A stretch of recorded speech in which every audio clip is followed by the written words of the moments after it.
I think the music might still be going. There we go. Hey everyone, welcome to, I think, the final boss of Dark Souls, if that music is anything to indicate. No, welcome to the 2024 Business CTF for Hack the Box. If this is your first time watching, thank you so much for being here, and be sure to say hi in the chat. If you've watched our other live streams, be sure to say hi as well. Thank you so much for coming back. Today, we have our awesome talks for our the Business CTF this year, the Vault of Hope. He cometh. Thanks, Light. I appreciate that. So the CTF, just some info about this before we get going. The CTF itself will start on May 18th, and let me go ahead. I will link this in chat. IPSEC, by the way, will be here in a little while. He will not be live, but he has a presentation for us, which is awesome. He is our second to last presentation, which is going to be really, really cool. Anyhow, the CTF is there. It's going to start tomorrow, May 18th, and end on the 22nd. So keep an eye out for that. Now, if you want to participate and you haven't participated in our business CTFs before, business CTF, the key to this is that you need to join as part of a business. So a business team. For example, you can get your coworkers, and it doesn't matter if you're doing pen testing or something different. Just get your coworkers. What matters is that you have a business email, not a Gmail or something like that for setting up with this. So keep an eye out for that. Definitely check this out. Now, if you're a student and you're not able to compete, don't worry. There's still plenty of CTFs. If you take a look at the link that I posted below, if you look at our older CTFs, you can actually go back and do some of those challenges. And even then, we still have plenty of talks for you today. So before I go any further, with our business CTF, we do have some awesome things that we've added to the swag store. So I'll go ahead and link that there. We have a number of brand new items just for the Vault of Hope. So just for this event. One of my favorites is actually, we have a little travel cable kit that if you've ever traveled, you've probably lost cables. This is just a nice little converter. Definitely check it out. There's really cool stuff in there. It's very useful things too. So I'm excited. It's very cool. Awesome. There we go. Thank you, Emma. Beat me to it. That is fantastic. Now, the event itself, let's talk about the, I guess, amazing talks that we have coming up. So first and foremost, we have some awesome talks coming just from a lot of folks that you might not have seen from within Hack the Box. First talk here is actually demystifying the Cyber Performance Center. This one is given by Giacomo Bertolo and Tom Barter. Jack, you'll see a pop-up when you log into Hack the Box for the first time that often will be his name over on the side. Oh, and yes, Emma put this in chat, but you can sign up for the CTF and play on a team of just yourself. That's perfectly okay. Let's see. So the first talk, just to reiterate, is demystifying the Cyber Performance Center. That is going to be awesome. That'll be the talk that's up next. After that, we have how hackers hack your website. This is going to be given by Zayad of our content team. He is fantastic. He works on a lot of defensive content. So especially if you are pen testing websites or it's just something that's part of your daily workflow, either as a developer or maybe it's just an asset that you need to protect, that's going to be a great talk for you. Next, we have Carson, a talkthrough of a Hardening Sherlock. That one is going to be given by another one of our wonderful content team members, Sebastian Hogg. So that is going to be a great talk. It's going to be a walkthrough of one of our Sherlock challenges, which if you haven't done this before, that's more of a whodunit situation. So Sherlock, as the name would imply, it's a little bit closer to solving a mystery. You're given a forensic scenario. If you have not tried these before, definitely check them out. They're a lot of fun. If you want to, this would be a great talk to follow along and sort of hack along with Sebastian in that case. After that, we have a talk that is a little bit newer. This is one from our fantastic and wonderful folks over at Bugcrowd, our platinum level sponsor. This talk is Hacking with Bugcrowd, which is going to be talking about how to use the platform, among some other things. And we'll get into that here in just a little bit. After that, we have Don't Forget Your Keys, a cloud workshop that is going to be given by actually my leadership on the community team, Panos, who is just a fantastic speaker. If you haven't seen any of his previous workshops, Panos does a great job of walking through these, so definitely take a look out for that. If you're excited for his workshop, take a look at our YouTube channel. There are a number of talks that he's given that are on our YouTube channel already. So not from this year, but previous talks rather. After that, we have the one, the only IPSEC with solving the water snake challenge from last year's business CTF. This is one thing that we love to do, revisit challenges that might have a low solve rate or otherwise be a little bit difficult in the way that you would solve them. Somehow, have some novel nature to what you would do to solve them. That is going to be a great talk. I'm sure that many people that are watching, you've seen IP's YouTube videos. Definitely stay tuned for that awesome walkthrough. It's always cool to see his content when it's coming out, and this is another great video from him. Then last, but certainly not least, we are going to end off the day with the road from Technical Pro to CISO. This is going to be with Timothy Martins, Kenton McDaniel, and Christoph Folden. Apologies, Christoph, if I butchered your last name. I did my best, but that is going to be another awesome talk. Now, you may be thinking, as a hacker, why am I interested in becoming a CISO? Why am I interested in leadership? I really like the technical things. I like to keep my hands in the technical part of my work. When you're looking at a talk like this, I would recommend looking at it from what are the skills or the knowledge that I can gain from this that's going to be unique for my position. A good example for pen tests and many folks in tech is sort of the social skills that can happen here. So when I say social skills, it's the looking for the ways that you can empower yourself and make yourself stand apart from the other folks on your technical team. And that could be being comfortable with speaking, going up and giving talks at your local cybersec group. If it's a Hack the Box meetup group, even better. Look for that in this talk. It's a really great way to look for ways to differentiate yourself. And even if you're thinking, hey, wait a minute, I don't know if this talk is for me, give it a try. It's going to be one of those that I think will surprise you. Then last but not least, before we get into our first talk, I did want to speak very quickly about our platinum level sponsor. This is Bugcrowd. Bugcrowd is fantastic. This is not something prepared. I just have a lot of experience with them, and I think that they're a really great platform. Bugcrowd, if you're a new hacker, it can be a really great way to harness and really sharpen and hone your web hacking skills. But web isn't the only thing that you're going to find on there. You'll find things like applications, so Android apps, iOS apps. You can find blockchain things. It's kind of, if you can imagine it, it's probably on there. And you can even get into some very exotic worlds within hacking for that. One thing to note there, if you have a niche area or something that you really like that you don't get a lot of practice with, either just from lack of maybe activities that are available on training sites, it could be something that's very niche. Bugcrowd will often have bounties that are associated with more niche things. So definitely check them out. If you're coming at this from a defense perspective, or maybe you're in leadership, Bugcrowd is a great way to get started with having a bug bounty of your own. If you're not sure, hey, I don't know if I need a bug bounty, it's one of the best things you can generally do for your business, especially if you're in that medium to large size business. This is something that you can talk to them about. So I wholesale recommend reach out to them, ask them, hey, does this look like the right fit to have a bug bounty? And if you're able to get that set up, it can often mean a huge boon in security for your company or your team, wherever you're at. But anyhow, just thank you again to Bugcrowd. Y'all are awesome. Thank you so much for sponsoring, and definitely check them out. Cool. Well, just to recap, new swag, awesome talks. Bugcrowd's pretty cool. So with that being said, let's go ahead and jump into our first talk by the awesome, the indomitable Giacomo Bertolo and Tom Barter. Let's go ahead and let you guys take it away with demystifying the Cyber Performance Center. Maybe. Here, we'll get that talk going here in just a moment. Hi, chat. How are you doing? Let me go ahead and I'll pull myself.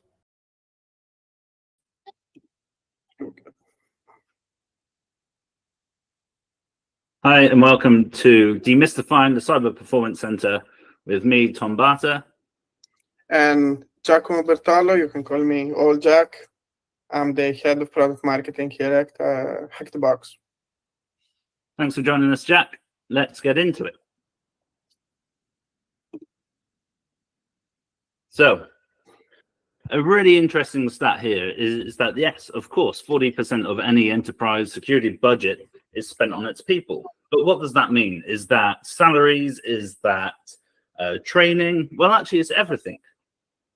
I joined Hack the Box, and I always thought, okay, enterprises really over-index on tools and technology and processes, but really the largest budget slice sits with its people. So what sort of things are an enterprise organization dealing with? Well, of course, it's a perfect storm. It's that idea of more threats, more sophisticated threats, bridging the gap between security and business objectives. The idea of that, of course, right now, everybody's budget is under constraint. So how do you approach consolidation? So this is really when it starts to nail down that, okay, we've got a huge budget slash, what else can we do? How can we maximize our performance of our humans? So there's a great understanding here around cyber professionals' life. It's actually, what do I need to progress? It's certificates. Well, is it just certification? Yes, everybody has a CISP. Yes, it's about doing other certifications to really get your foot in that door. But it's also about the being in the right state to deliver your abilities and having that right idea of capabilities. So when it hits the fan, what happens? Well, you have to turn in, day out, being able to bring the best version of yourself. So it's not just having the capabilities that you can do it in a room without any pressure. It's understanding how you'll react, how you react to certain challenges as a team, not just yourself, but what does the person next to you do? I don't know, Jack, do you have any thoughts on this? No, I mean, I fully agree. I think we're thinking of education and training as a static static process, and as more of a box to tick rather than something that has actual outcome on our business, our organization. And as you said, like most of the time, is not it doesn't matter if I know something. I just need to apply it in the right way. And this is the difference, I think, from knowledge to performance. Is the same way, I don't know, when we are looking for a job. Like I might know well in theory, like everything that the job description requires, but the hiring manager is going to judge me, like in the end of the day, is going to judge me by the performance that I do during the hiring process, right?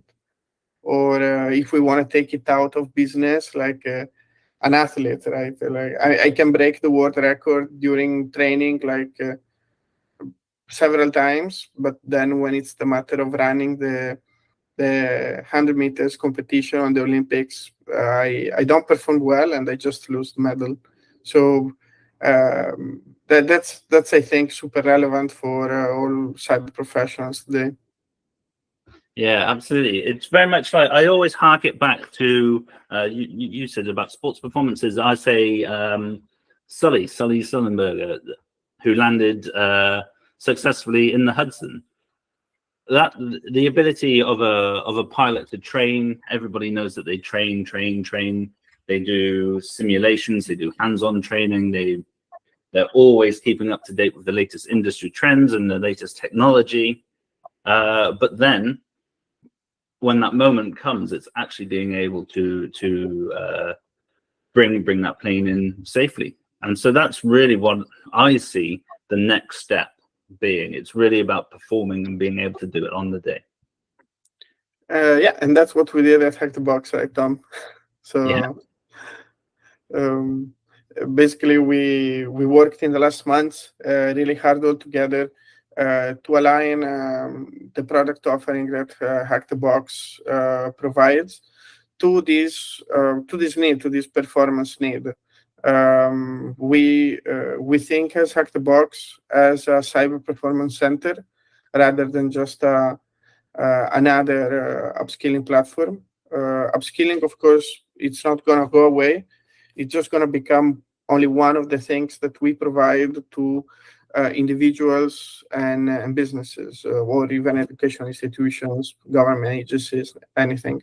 But what we truly focus on is to create and maintain high-performing teams and individuals. So Tom, want to add something on that for sure? Yeah, and this is it. It's about if you think of an orchestra, you've got the single violinist, but then you've got the overall orchestra as well. Everybody needs to be on their game, and so it's going on a journey together to hit those right notes.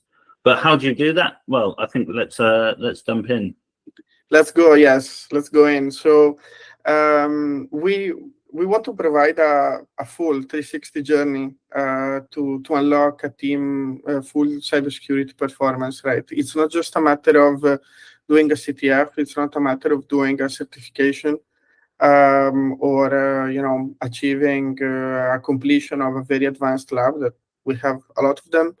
But it's putting all these things together. So tying the learning, the upskilling, the assessment all together in a way that makes sense for a business and for a technical manager. And just to see how this is translated into what Hack the Box does nowadays, right? Like we are not reinventing the wheel. We are not doing anything else. We are just showing a direct application of everything that our platform provides. And we are here today for our business CTF, right? It's an annual global competition that we are doing from I think this is the fourth edition, this is something that we keep doing and we'll never stop. Like this is our main flagship event for corporate teams, and last year almost 1,000 teams participated. This year it's the same. Like it's becoming like a mark of the calendars of everyone. But it's not just a matter of participating, having fun, and the team building activity. It's we see CTF and this kind of gamified event as a great assessment and benchmarking tool for companies. We have developed a unique methodology that we will see later, but it really can reinforce the current, the learning outcomes, the strengths and weaknesses of any team, and provide concrete steps to improve, like the team knowledge and capability. But it does only if it is basically integrated with all the other product offering, like academy, like dedicated labs, like professional labs, and more that is coming over the next months. Tom, want to add something over here? No, I think it's exactly that, and I know we'll dig into it a little deeper in a moment. But exactly, it's CTFs are a great way of bringing the team together, but actually they provide more value than just a one-off fun exercise. It is really just the gateway into understanding your team's capabilities. Yep. I think it's a perfect segue into the next slide. Yeah, and this is basically how we envision like maintaining strong teams, like high-performing teams, which is not, again, it's not just a matter of running an event, which is anyway, it has different levels. Like I really believe cyber professionals, SOC analysts, penetration testers, whatever they are, they have a lot of fun in competing in CTFs. It's something that we all like. Even we did it during our company meetup, remember? And I mean, I'm not a technical person, but I had fun doing that. I don't know you, Tom, but it was pretty hilarious seeing how we were trying to solve like these easy challenges. But for a manager, for a technical leader, a CISO or something, it doesn't just come down in the team building, right? There is something going on. Like they can see real time how the how the workforce and how their team is acting, under pressure or communicating with each other. And this can be applied in a lot of different ways, which are purely security related, like how we manage emerging threats or incident response preparation, or the entire benchmarking and gap analysis of our team. Again, real-time breach and crisis simulation. But there are also some other business operations that can be covered that are security adjacent. Let's say, like the onboarding of new hires. This is something that not only benefits the security team but also the L&D team that can speed up the onboarding and get these people ready for action, or the candidate assessment process that can speed up the hiring and the recruitment of the team, or even involving other security adjacent teams like developers into testing, web application pen testing, or creating a more security aware workforce in the company.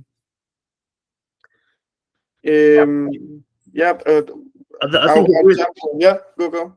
I think it really indicates how we're transitioning now, training from a nice to have to an essential, right? It's really starting to align training to purpose and outcomes. This is really valuable when we start to look at, okay, how do we make time to access the platform? What value does it do when there's 1,000,001 other things on my to-do list? Well, actually, it's helping me stay ahead. It's helping me learn about the threats which my organization are coming in. And then it's a nice step-by-step guide of how we move onwards. So that mapping it to NIST, mapping it to MITRE ATT&CK frameworks, all of this really helps to bring together that sort of 40,000, 50,000 foot view of your team. And my thinking as a high-level technical leader perspective, once I log into Hack the Box, I can have a snapshot of my organization because I not only see how my direct team, my direct reports are training or managing the training of the levels under, but I can see all other side business operations that are affecting my team, how they are conducted. So the hiring, I can just see like what's the hiring state of my 3-4 next position that I have open. I can see how the previous batch of employees has been onboarded, what's their current status. So it's really like a complete business operation of an organization. And I think this goes directly in what we were saying before, like the methodology and even the mapping. Like we want to place, like we really think CTF can have the role of regular assessments. Of course, keeping the entire gamified vibe that Hack the Box is good at, right? Like I think in the last 3 years, we have been established as a gamified platform that everyone likes, like almost 3 million members in the community. Like they are reiterating like what we say here. But we can, a gamified CTF can work as a first benchmark that then can be taken over by the manager or the technical leader, whoever it is, with an analysis that is provided directly by the platform, because every CTF, the admin can have access to a detailed report of the results of the team. Taking this report, a mapping based on strengths and weaknesses can be done on Hack the Box platform, on the enterprise platform, selecting basically labs that can be offensive or defensive based on the outcome, developing a continuous learning plan, a workforce development plan, as we call it here at Hack the Box, and in 3-6 months, 1 year, another CTF can be ran to see what's the progress based on this workforce development plan, and actually assessing like what's the development of the workforce that we engage with. This is in general like what we want to boost. This is the upskilling culture that we want to see in organizations. Yeah, absolutely. Again, it offers visibility to what isn't always a tangible thing. So it also then offers you more than one solution. Yes, you can put people on individual skill paths to make sure that yes, they're moving into the right direction. But again, ultimately, you could flip round onto a talent search and say, hey, I haven't got enough time. I can't wait a year to upskill my team on these sort of skills. I need to find somebody now. Well, good news. We have a talent search function. Type in the skills, type in the capabilities which you need, and you'll get pre-vetted candidates. So it's a really powerful thing. Once you've got that benchmark and mapping, which path do you take? Exactly. Yeah, we were saying before that it can be applied to any business operation. Like it can be even a hint for the next new hire. So assessing your onboarding process, like maybe something is lacking there, or with other security adjacent workforce like developers. Like this can be applied to all the use cases that we have seen before.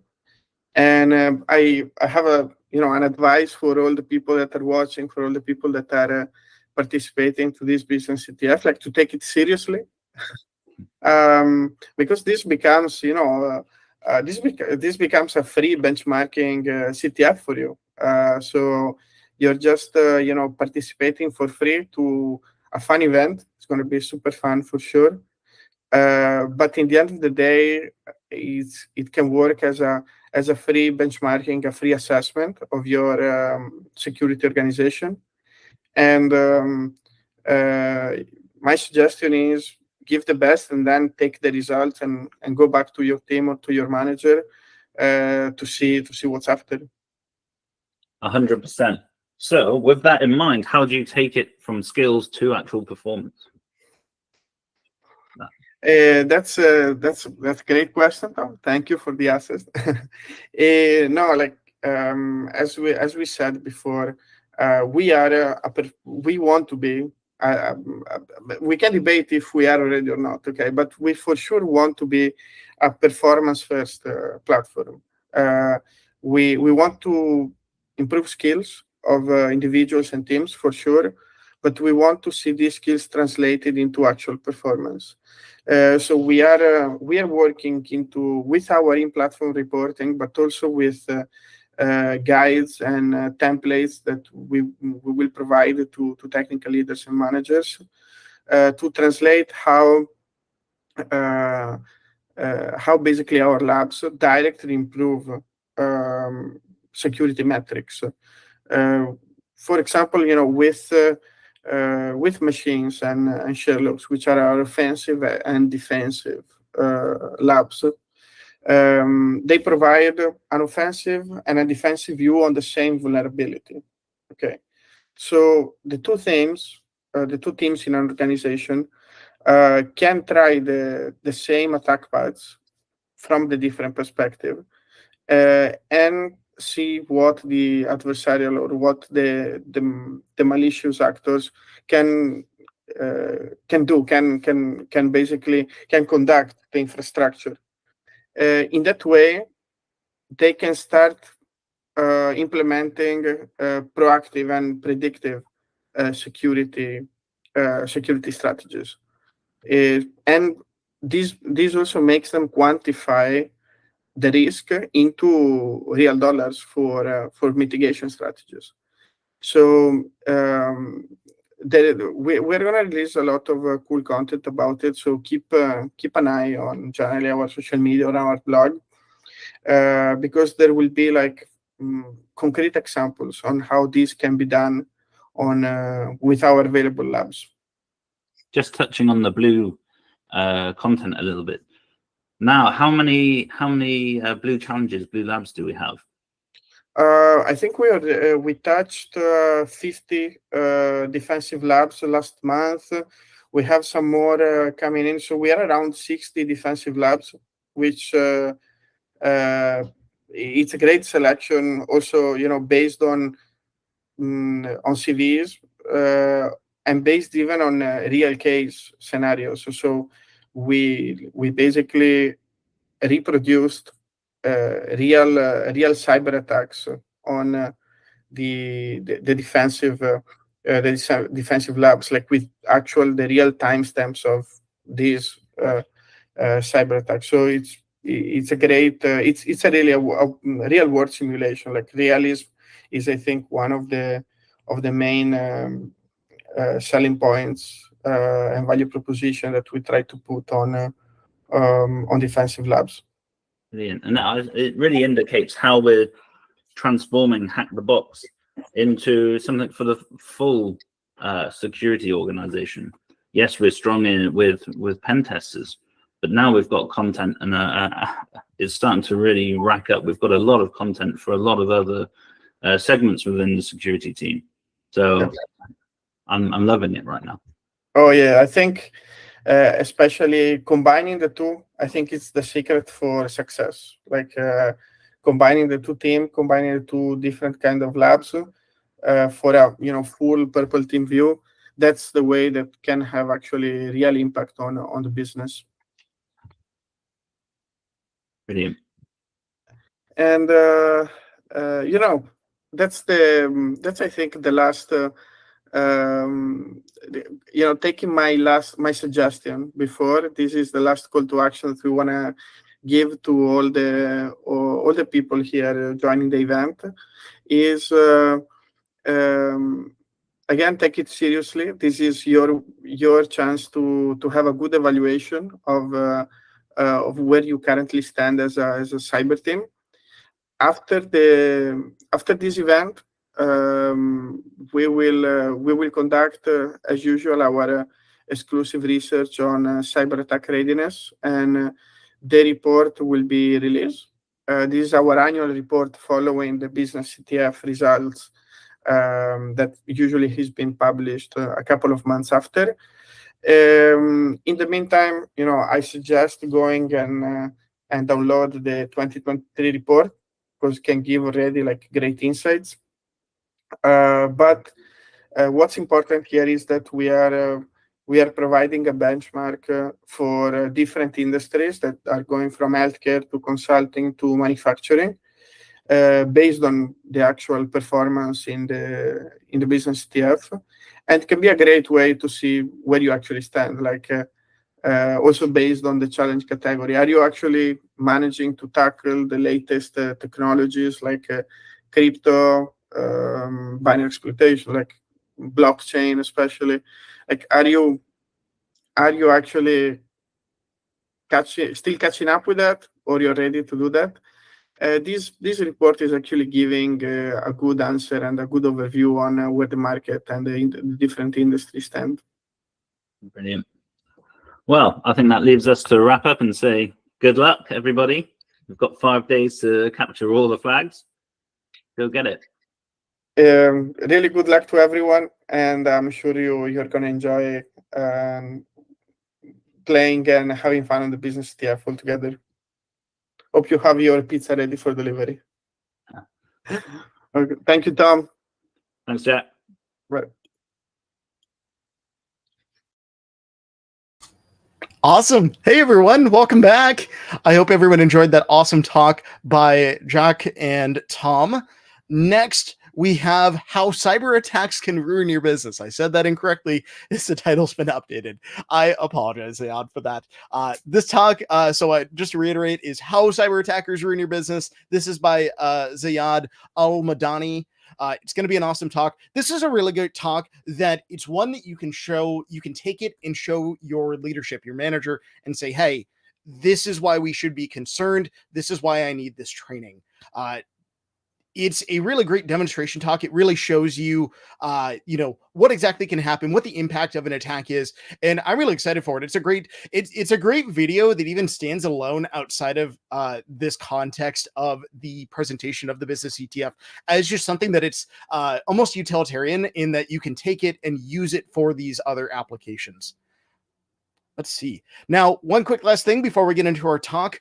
Be sure that if you'd like to sign up for the CTF, that you sign up now. Again, you just need to use a business email for that. You can compete alone.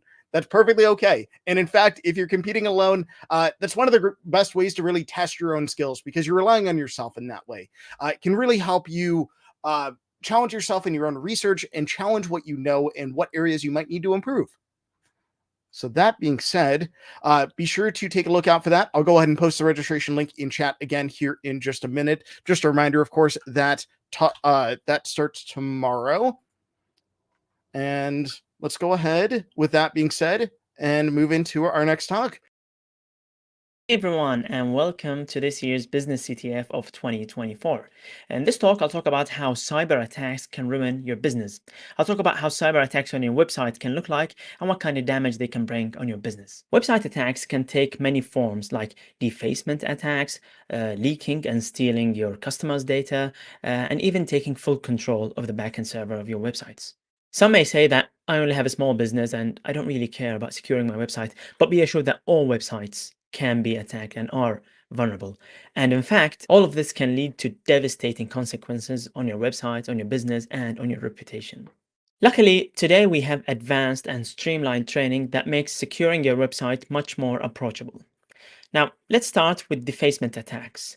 Defacement attacks are when attackers change the look and feel of your website. They may change or add data to your homepage, for example, or may change everything within your website. Now, this obviously will take some downtime to patch everything and ensure that it doesn't happen again, as well as restoring everything to normal. But sometimes defacement attacks can be very minor and are quite hidden and only affect customers without you knowing that it actually happened. Sometimes the defacement attack will take the form of malicious text, where a certain group may say that this website has been hacked by X group and so on. This may lead to huge reputational and financial damage to your business, as customers may lose interest and trust in your business. Another way defacement attacks may occur by phishing or harassing your customers, and this may lead to lost revenue and even legal issues, as you are responsible for whatever happens on your website. Some of the modules we have that discuss this specific attack are cross-site scripting, server-side attacks, and file inclusion. So let's take a quick demo from the XSS module where we see how this may look like. If we go to the defacement section within the XSS module, I will skip on some of the technical details, which I'll explain in the module, but I will simply take this payload and we'll try to use it against this vulnerable target. If we simply enter this payload, we will see how it actually changed the look of the page. Now, obviously, this is a very benign attack. We do not do anything that is harmful, but the actual form is no longer there. So if a malicious actor had access to this vulnerability, they may be able to do much more harm than we showed here. This is only one specific attack that happens through stored XSS, but there are many other ways, as we discussed, that can lead to this attack and may lead to permanent changes to the look and feel of the website. The second type of attacks are data leakage attacks. Attackers may target your backend or your database and may leak some of your private data and customers' data. This obviously can lead to leaking and selling of your customers' data, which may lead to reputational damage again and legal issues as well. Sometimes when attackers have control over your database, they may encrypt or delete the data, and without proper backup, this may lead to a long downtime and may lead to permanent data loss as well. Sometimes some advanced attackers may target your proprietary data and sell it in the black market, which may also lead to major financial issues and customer losses as well. Now, this is not limited to attacking the database only, as attackers sometimes exploit insufficient access control over data and may leak data that way. Some of the modules that discuss similar attacks are the SQL Injection Fundamentals module, SQL Map Essentials module, and the Web Attacks module. Let's take a quick look at a short demo from the SQL injection module. If we go to the module and we start one of the exercises, we will find this payload, once again, I will skip over the technical details that are mentioned in the module, but just to take a look at how this may look like. This is a vulnerable form that is is vulnerable to SQL injection. If we use this payload against it, we will see how it may leak some of the table names and the row names. And if we go to the next payload, we can use this to leak usernames and passwords right within the website. Now, this is a very basic attack, but there are much more advanced attacks. We can use tools like SQL map to automate this process, or we may write our own exploits. But there are much more advanced injection attacks that we discuss in other modules, like the blind SQL injection module and the advanced SQL injections module. Next, let's see how attackers can take full control of a website. Many vulnerabilities can lead to remote code execution and accessing the backend server of a website, which lead and gives access to the internal network of the website. Now, this can be a starting point for various other attacks that we discuss in our other pen testing modules. But generally, websites are among the most common ways that attackers use to gain access to an organization's or a corporation's internal network, as websites are one of the few interfaces that are connected to the global internet from which attackers can attack this business remotely. Obviously, taking full control of the website can also lead to the previous attacks that we discussed, like data leakage and defacement, but it can lead to much more devastating attacks. Sometimes attackers remain within the internal network for months before being detected, and through this time they can carry more sophisticated attacks that can lead to huge financial losses. In one of the cases, it led to stealing over $1 billion, all of which was done through a remote attack. Now, obviously, all of this can lead to disastrous financial and reputational damage, as well as data loss, downtime, and even legal issues. Some of the modules that discuss similar attacks are the command injections module, the file upload attacks module, and the web attacks module. Let's take a quick look on how this may look like from the file uploads module. If we go to the file uploads module from one of the earlier sections, we can start the exercise and see an example of a form that does not validate the uploads and basically allows us to upload anything.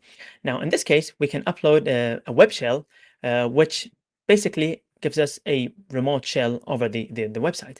We can basically just go to the website and visit it. And as we can see, we have a remote shell over the website. We can interact with the backend server and do whatever we want, thus giving us full control over the backend server. This is a very basic example, but it does give us an idea of how this attack can look like. The same module goes on and discusses more sophisticated attacks of the same sort, but there are many other modules that discuss more sophisticated attacks that may lead to full control over the backend server. Next, let's discuss cloud hosting and cloud-hosted websites. Some may say that they use cloud hosting for their web applications and thus the web applications and the websites are secure. Unfortunately, this is not always the case, as there are always room for misconfigurations and misuse of those cloud platforms that may lead to vulnerabilities. Let's take WordPress, for example. Now, WordPress is infamous for being insecure, but the actual core of WordPress is actually quite secure. Most of the vulnerabilities come from third-party plugins and themes within WordPress. Such plugins can be developed by seasoned developers that know secure coding, but they may also be developed by amateur developers that don't really know about such vulnerabilities and about advanced secure coding, thus leading to all kinds of vulnerabilities, including the ones that we discussed earlier. The same issues are not limited to WordPress, but can happen to any other third-party platform and also can happen with cloud hosting services like AWS and Google Cloud. Some of the modules that we have that cover this are the Hacking WordPress module, Attacking Web Applications with FOF, and Login Brute Forcing. Let's take a quick demo from the WordPress module and see how this can look like.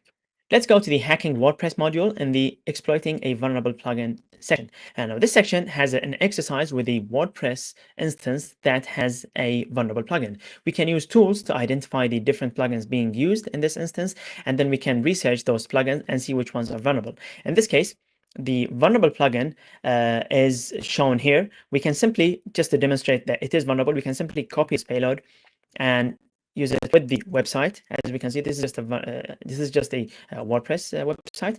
And once we enter the payload, we can see that we were able to read the etc passwd file within the backend server. This is one form of vulnerabilities, but WordPress plugins can lead to various types of vulnerabilities, including all of the ones that we have previously discussed. Now, all of the attacks that we have discussed so far, but there are much more advanced attacks that we cover in our CWEE certificate, including HTTP attacks, advanced deserialization attacks, and parameter logic bugs. All of these attacks are much more advanced than what we have discussed today and may even require accessing the source code and analyzing it to be able to discover advanced, hard-to-find vulnerabilities. Remember that all websites are vulnerable. We just don't know about it yet. All vulnerabilities are there waiting to be discovered. So the big question is, how can we stay safe? Now, we can give some quick tips like use encryption and use strong passwords, keep your services up to date, and use a WAF, a web application firewall. And those may be useful, but they will never be enough to fully secure your website. Because every website is unique and has its unique requirements and requires custom research and custom testing, which is why you need people who are trained in cybersecurity, in offensive cybersecurity, that have the necessary knowledge and training to identify such vulnerabilities. Then, by continuously monitoring and testing your website, you should be able to significantly enhance its security and reduce any chances of its being attacked. There are two paths that we recommend within Hack the Box Academy. The first is the Bug Bounty Hunter path, which is linked to the Certified Bug Bounty Hunter CBBH certificate. And this is at the intermediate level and is suitable for beginners and takes them all the way to intermediate. The second path is its successor, the Senior Web Penetration Tester path, which is linked to the Certified Web Exploitation Expert certificate CWEE. Now, this starts from intermediate and goes all the way to very advanced and hard to find vulnerabilities, which is necessary for organizations like banks and governments who need this level of security. And this is it for my talk. Thank you very much for taking the time to tune in to this talk.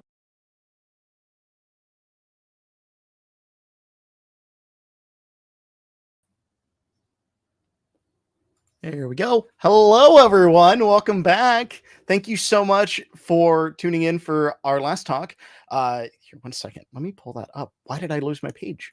What is going on today? Oh, my goodness.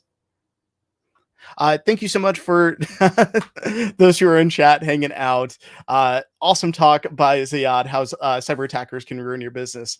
Now, our next talk is another fun one. This is another awesome one by one of our developers, Sebastian Hogg. He goes by the handle of SebH24. You'll see him in the Discord. He is fantastic. Very, very sharp guy. Incredibly smart. He's actually our training development director. He will be walking through Carson, a talk through of a hardening Sherlock. So Sherlocks, as I mentioned before, if you haven't seen these, they are kind of a whodunit. This is part of our defensive content that even if you're in attack, this can be a really great way to see, what are the traces that I'm leaving behind? What am I dealing with on defense's side? What does it look like from their perspective? It's a really great talk for that. If you haven't ever attempted a Sherlock, definitely consider going through it or even just hacking along with Sebastian after the fact. It's a really great talk. After that, we'll have our talk with Bugcrowd, hacking with Bugcrowd, which is also going to be super duper exciting. Before we go to the talk itself, just a reminder, do not forget to sign up for the CTF. That sign up window while the start of the CTF itself is coming up super fast. You just have to have a business email. Super easy. That being said, I'll go ahead and hand it over to Sebastian for Carson, a talk through of a hardening Sherlock. And I'll see y'all in a minute.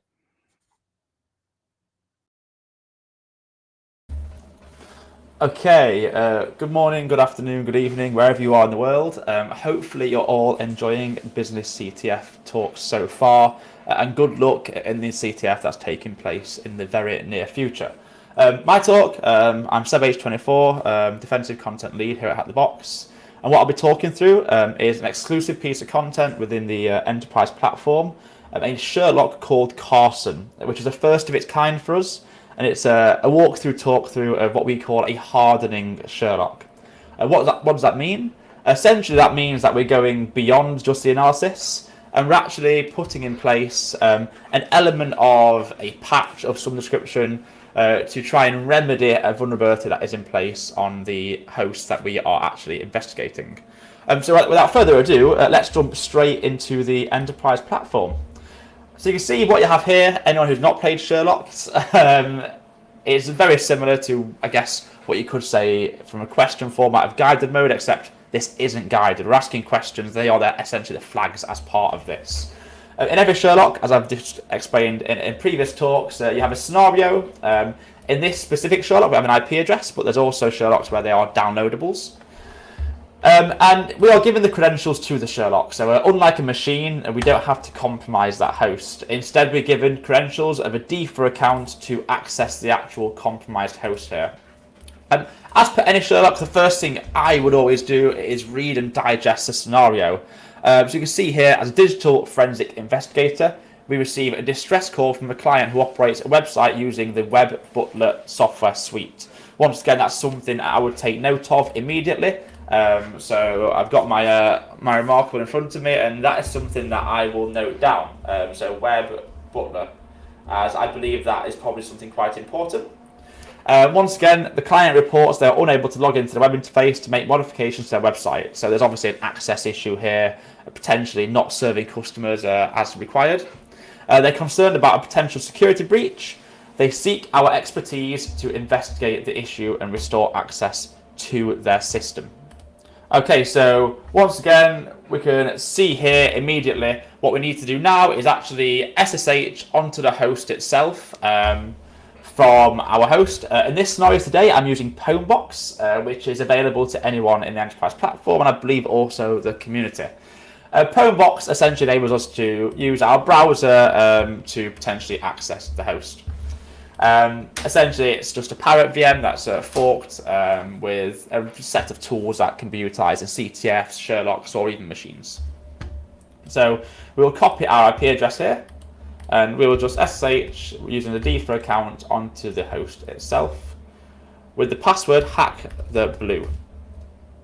Okay, we can see we're now onto the host. We are the DFA account. I'll just double check to make sure I can escalate to the sudo account, as I imagine we'll likely need to. There we go. Okay, perfect.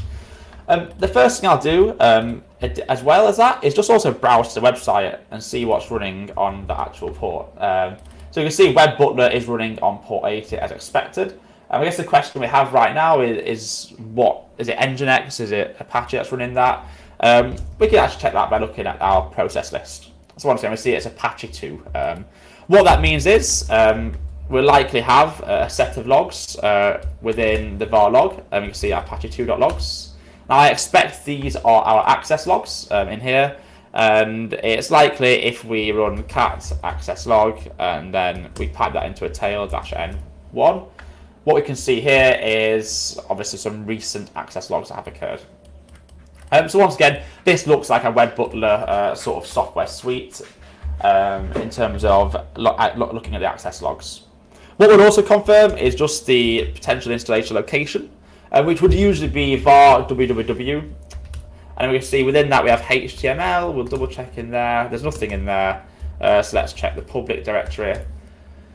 Okay, brilliant. And in the public directory, we can see a variety of directories that exist here. I expect if we cat index.php and pack that into a more, we'll get a similar output to what we saw earlier. There we go. So we see Web Butler, once again, version 3.2, so we can make a note of that.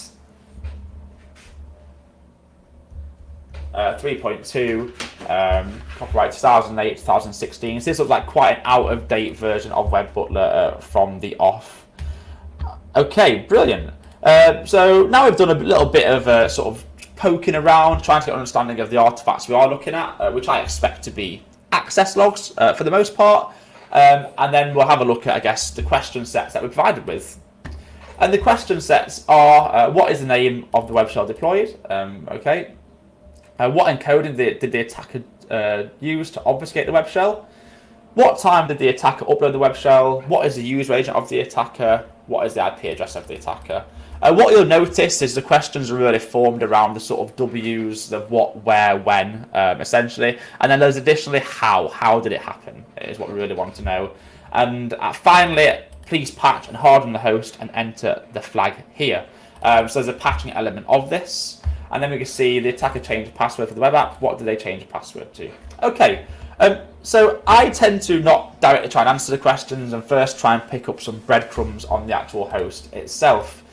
So the first thing I would like to do is just browse to our var log directory again, cd into Apache, and begin to look at the access logs. There's a few ways we can do this. One way would essentially be to pipe this into a more and just hit the space bar and try and read this. But as you can see, that would potentially take some time. What I would rather do in this scenario here is actually essentially sort each URI that was browsed to across the board by unique, and just have a look at the addresses that are being utilized here. So we can cut, and then we can use, we'll start off with potentially our delimiter of the inverted commas, speech marks, and then we'll go, so that's dash, so cut dash D, and then we'll go dash F, and I think that should be 3. No, okay, let's try 4. No, that's 5. Okay, let's try 4. Okay, there we go. So we can see all the URLs that are being browsed to in here. And then I imagine, as per a lot of access logs, there are often, like I said, URLs that are browsed to time and time again. So we'll actually just sort this by unique URIs. Okay, and brilliant. So if we scroll down from the top, we can see we've got a much smaller list to look at now, which is always positive. And immediately what we can see here, for example, is a file within content media file updated.php, which looks like a standard upload location. And we can see a question mark here and CMD. So this looks like, this is indicative here of sort of what you'd expect from web shell activity. We can see a command output there, so cat etc passwd. Another actual thing we could have used, instead of using cut to look at the URIs, we could have grepped for CMD, and that would indicate also any potential web shell activity. But we'll have a look at our initial output again. Okay, so we can see immediately we've got the updater.php file. We can see they've cat the etc passwd. We can see once again they've executed what looks like potentially a find command there. They've ran a process listing here. We can see they've ran who am I to confirm what privileges are running that's on the host. And they've edited what looks like a variety of potentially files here. So we can see the base config.php, so that's something we can come back to again. So we can make a note of that. Base config.php. We can see what else have we got here, and that is within var www public settings. We can see ls. Yeah, so we've got a few things to go from there, and we'll make a note of that directory as well. So we can make a note of var www public settings. It's got a notepad in it. It's not something I use very regularly. I use my own VM. I assume it likely does.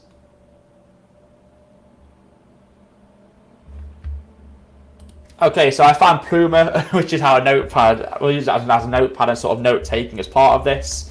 So let's make a note of var www public and settings, var www public and content, it looks like there.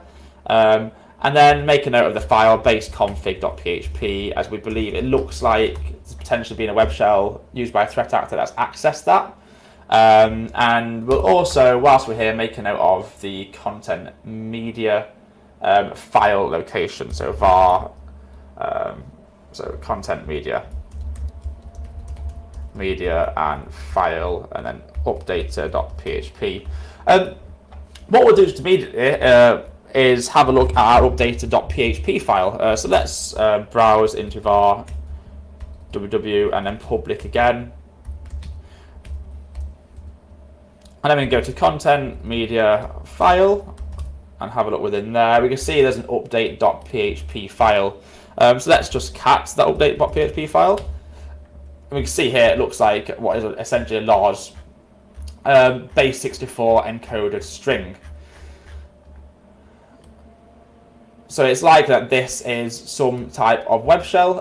What we can do, if we really want to, is actually copy and paste it out into CyberChef to decode it. We see it's fairly hefty in size, but we'll sort of persist with this. There we go. Okay, brilliant. So let's copy and paste it out. We can open up CyberChef.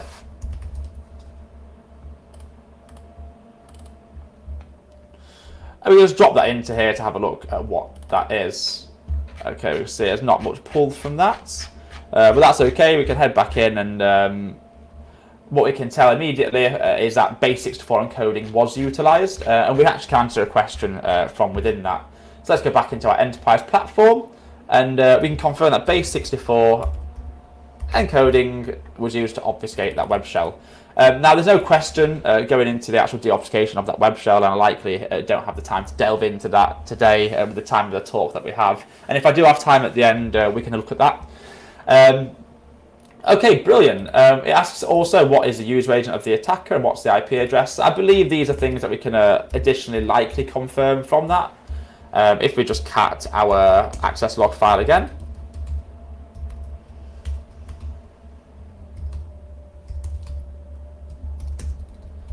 grep, and then we can grep for updater.php.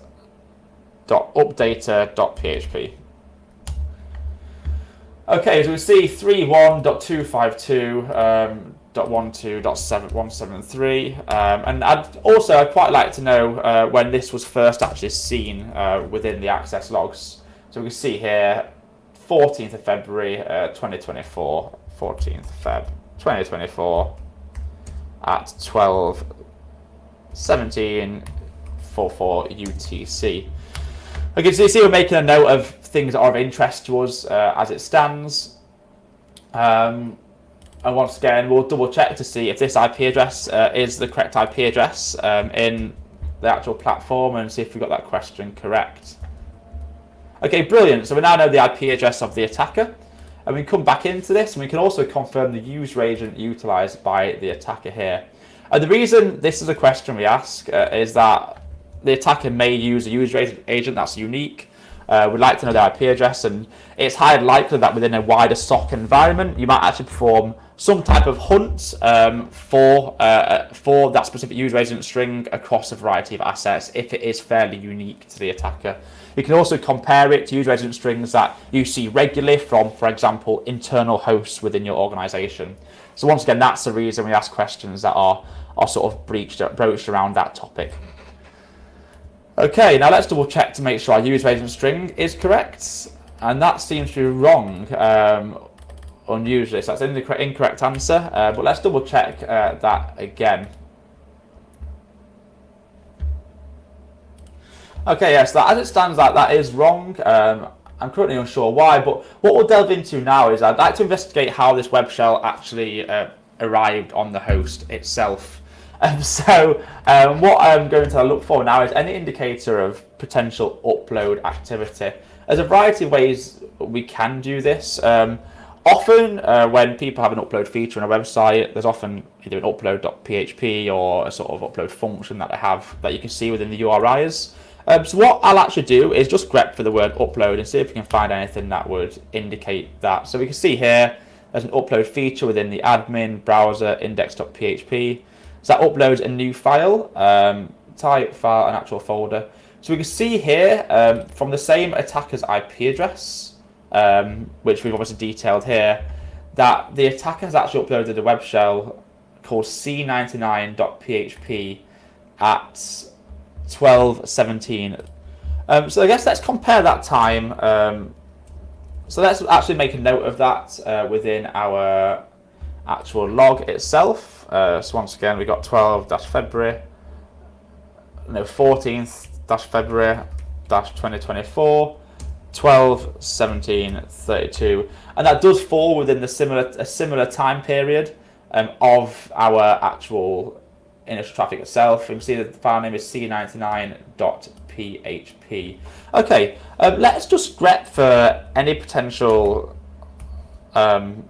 additional access logs that detail c99.php, and we can see that is the only one as it stands. So this looks like another web shell that was potentially uploaded by the attacker at some point. Potentially they renamed the actual web shell whilst they've had access to the host, as there is only one file within here. So if we do ls-lh, okay, perfect. And what we can actually see for file update.php, and then if you do stat update.php, we can see this was actually modified at 12:17:41 prior to it being accessed.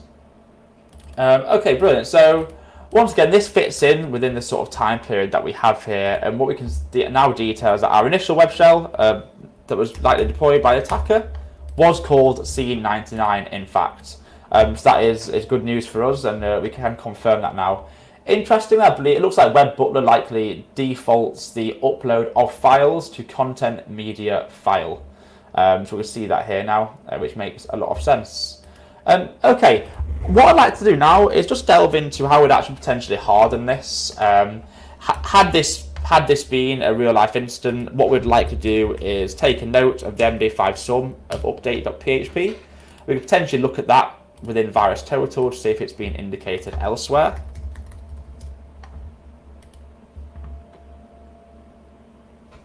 Okay, we're going to search for that actual hash. And we can see that it does come up as malicious and as a file named update.php. We see, yeah, a live web shell. We can delve into this in a bit more detail if we have the time. What we can confirm is it is certainly malicious and should be removed from the host. So we'll actually remove that from this directory. And now what we're going to do is essentially try and prevent this from occurring again. The way that I will do this, and there's numerous ways you can do this, is I'm going to place a .ht access file on the actual host.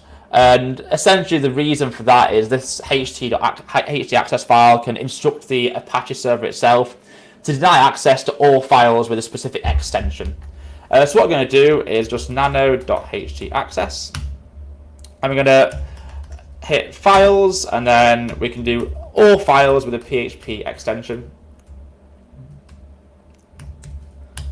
And then we can deny from all, and then we can close that with our stanza here. So we'll see what this details is. It essentially opens up the config with the files. We detail that anything with a PHP extension, so wildcard here, so any file with .php, we should deny from all locations. And then we close that with this block here. So if we control that, and now if we go back to our EP platform and scroll down, we can see it says please patch and harden the host and enter the flag here.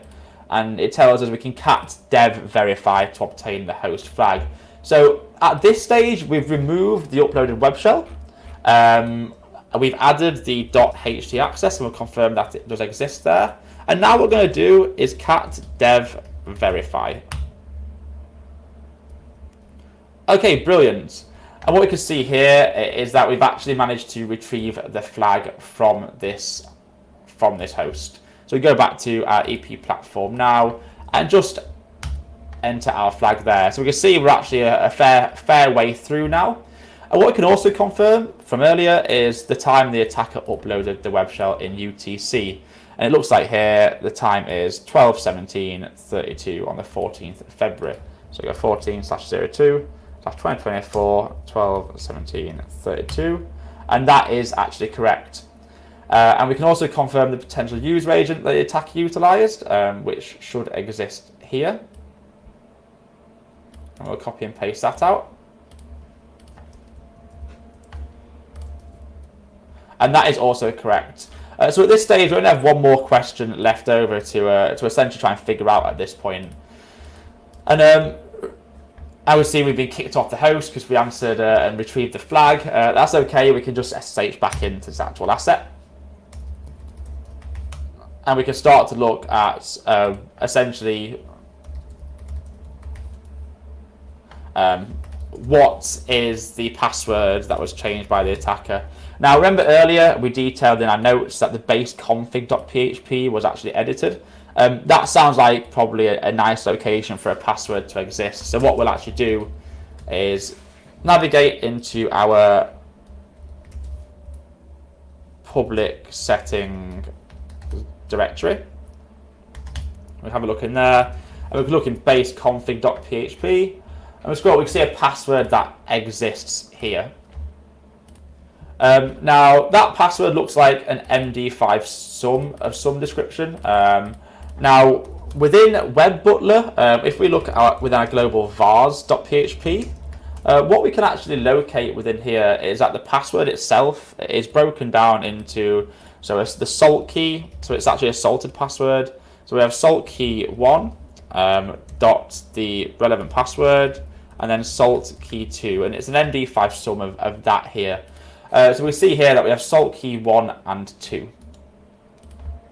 So what we're actually going to do now is sort of try and run this a little bit blind and bring down a list of like the top 100 passwords that may have been utilized, and utilize that within CyberChef itself. Okay, so let's open up CyberChef. We can potentially try and script this in Bash as well, but essentially it's having an element of brute forcing here, pretty much. So if we remove this from earlier, the first thing we'll have to do is essentially bring in a password list for us to utilize. And we can definitely do that. So what we can do is have our password list as an input. So we can see here that's our password list. And we then use the fork to add, so split each line. So we can see that exists here. Okay, so we're now going to use the find and replace function, and we'll detail this for start of line. And what we can do is we see here we've take our first salt key and replace the start of the line for our first key here. So this will add, as you can see here, on every single line, salt key, we got our password, and then we have our our password list, and then we'll add another find and replace and place that at the end.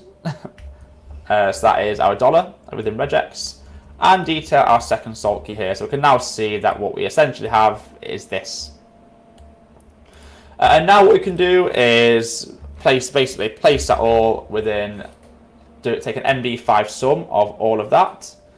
And if we go back to our terminal, that's our wrong one. And we just copy it and paste that, and we go back in. And potentially do a Control F. We can find actually our password is here, and that is 1, 2, 3, 4, 5.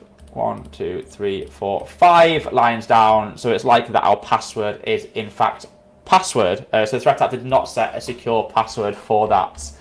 And with that, we're able to confirm the last question as part of our Sherlock.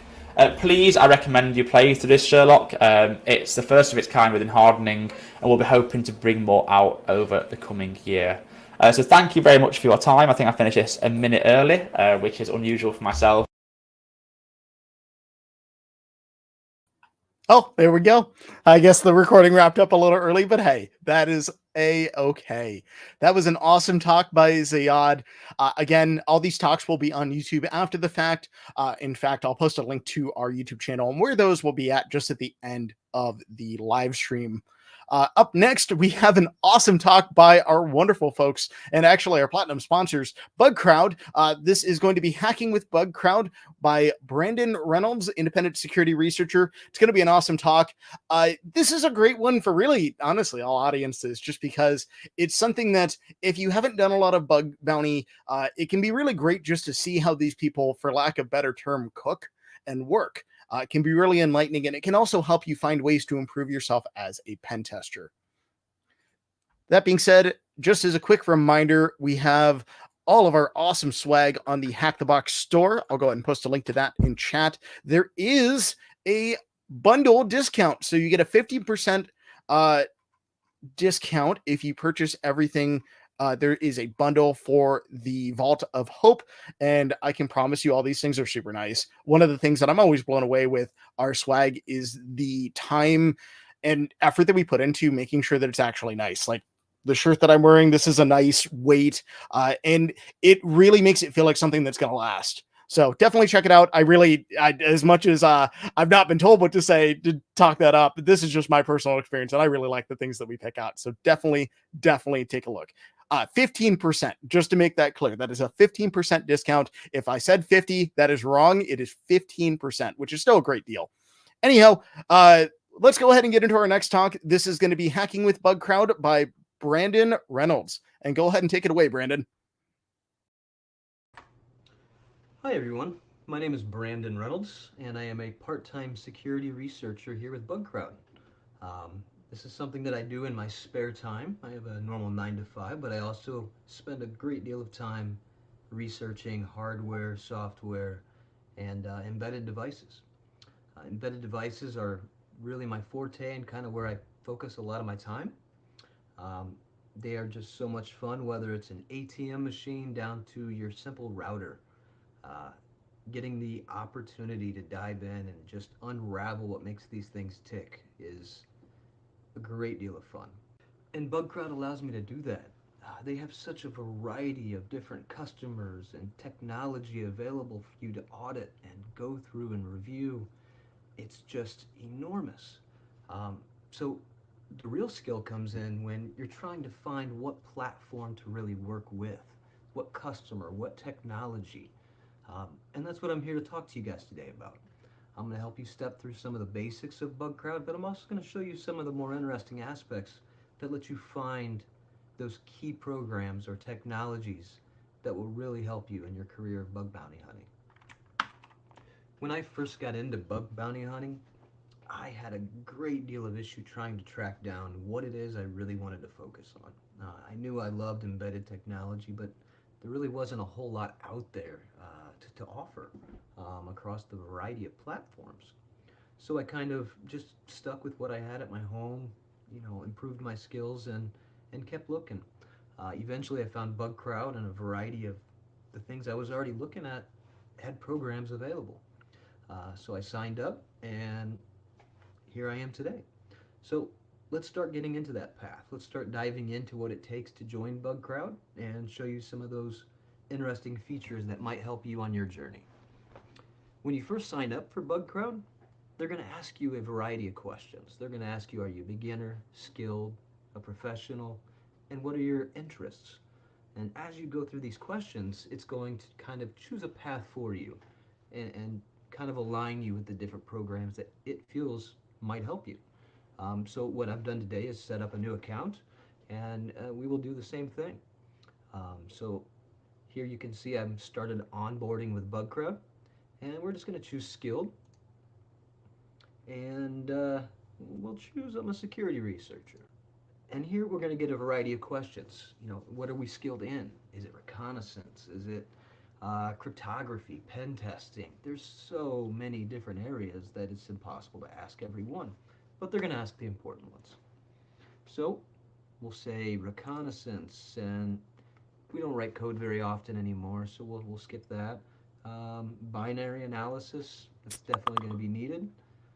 Exploit development. When you're working with hardware, a lot of times you're going to have to write a lot of exploitive code to take advantage of features that just really weren't meant to be there. So we'll mark that. And of course, we're skilled at pen testing.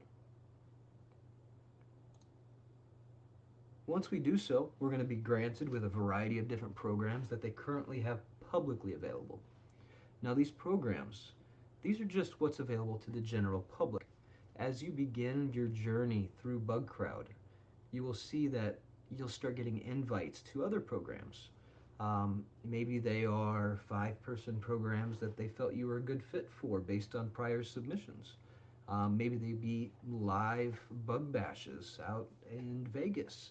As you can see here, this one was for T-Mobile and Bugcrowd, where we worked together to really help secure their platforms. So today, we'll just choose a few here. We'll say what we have some experience with AWS and Shell, C. We'll just pick a variety of things and see what we end up with. Healthcare, always an interesting technology. Retail, and we'll put some video games in there. Maybe some critical infrastructure, and continue. All right. So once we've done that, it's going to begin giving us an introduction to Bugcrowd. This is going to be your kind of first steps into the arena, as you will.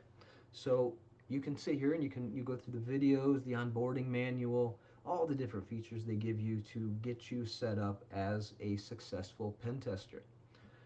Once you've got all of that set up, we can start diving into what the different intricacies of a Bugcrowd platform looks like.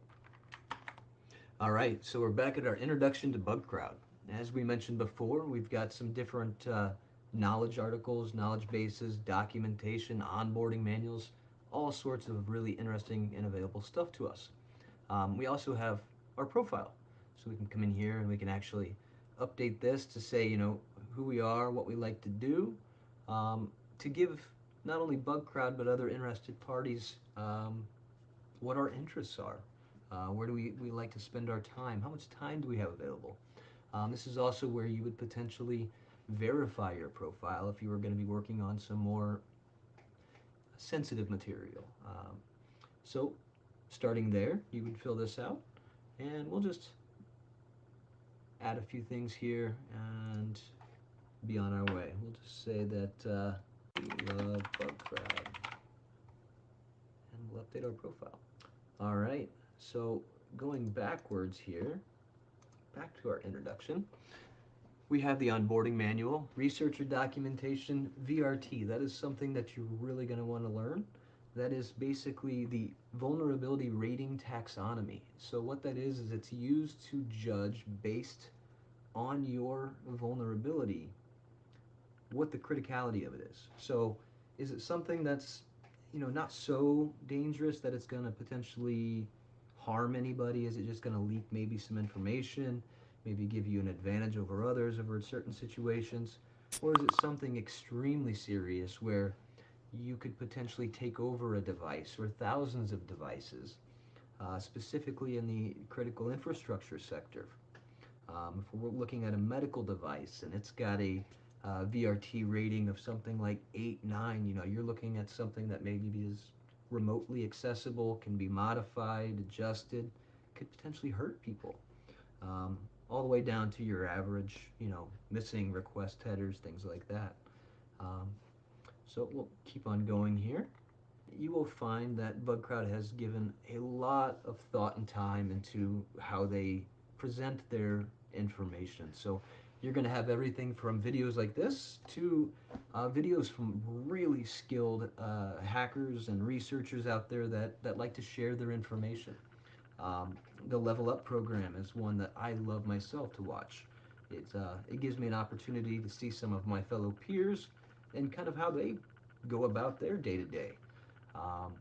And then you also have different things that you're going to want to pay attention to, like your code of conduct or how to use the Bugcrowd email.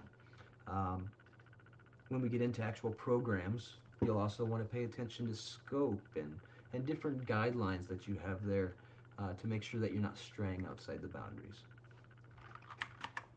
Now, one of the very first things that I recommend to anybody is to follow their guidelines at the very beginning. So, look, what you want to pay attention to here on this page is going to be, you know, the You've Got Mail, the Code of Conduct, and, you know, the Beginner Resource Kit. These are going to be things that are going to be invaluable to you because you want to stay within that Code of Conduct so that you can make sure that you get your payouts. When it comes to working with specific programs, you're going to need to be able to contact them or email them or inform them that you are actually from Bugcrowd. So often you will have to use the Bugcrowd email for that. Both of these pages here will explain that process to you and kind of walk you through what that looks like and set that up. The Code of Conduct, this is a general Bugcrowd Code of Conduct, and each program is going to have its own Code of Conduct as well. We can generally refer to that as the scope or the safe harbor or basically instructions to not get you in trouble. So make sure you pay close attention to those things when you are looking at programs. All right, now that we have updated our profile, we have looked at our resource material that's been provided to us. One of the first things you might notice is that they have a Bugcrowd University. Like we mentioned before, we can learn more material from others.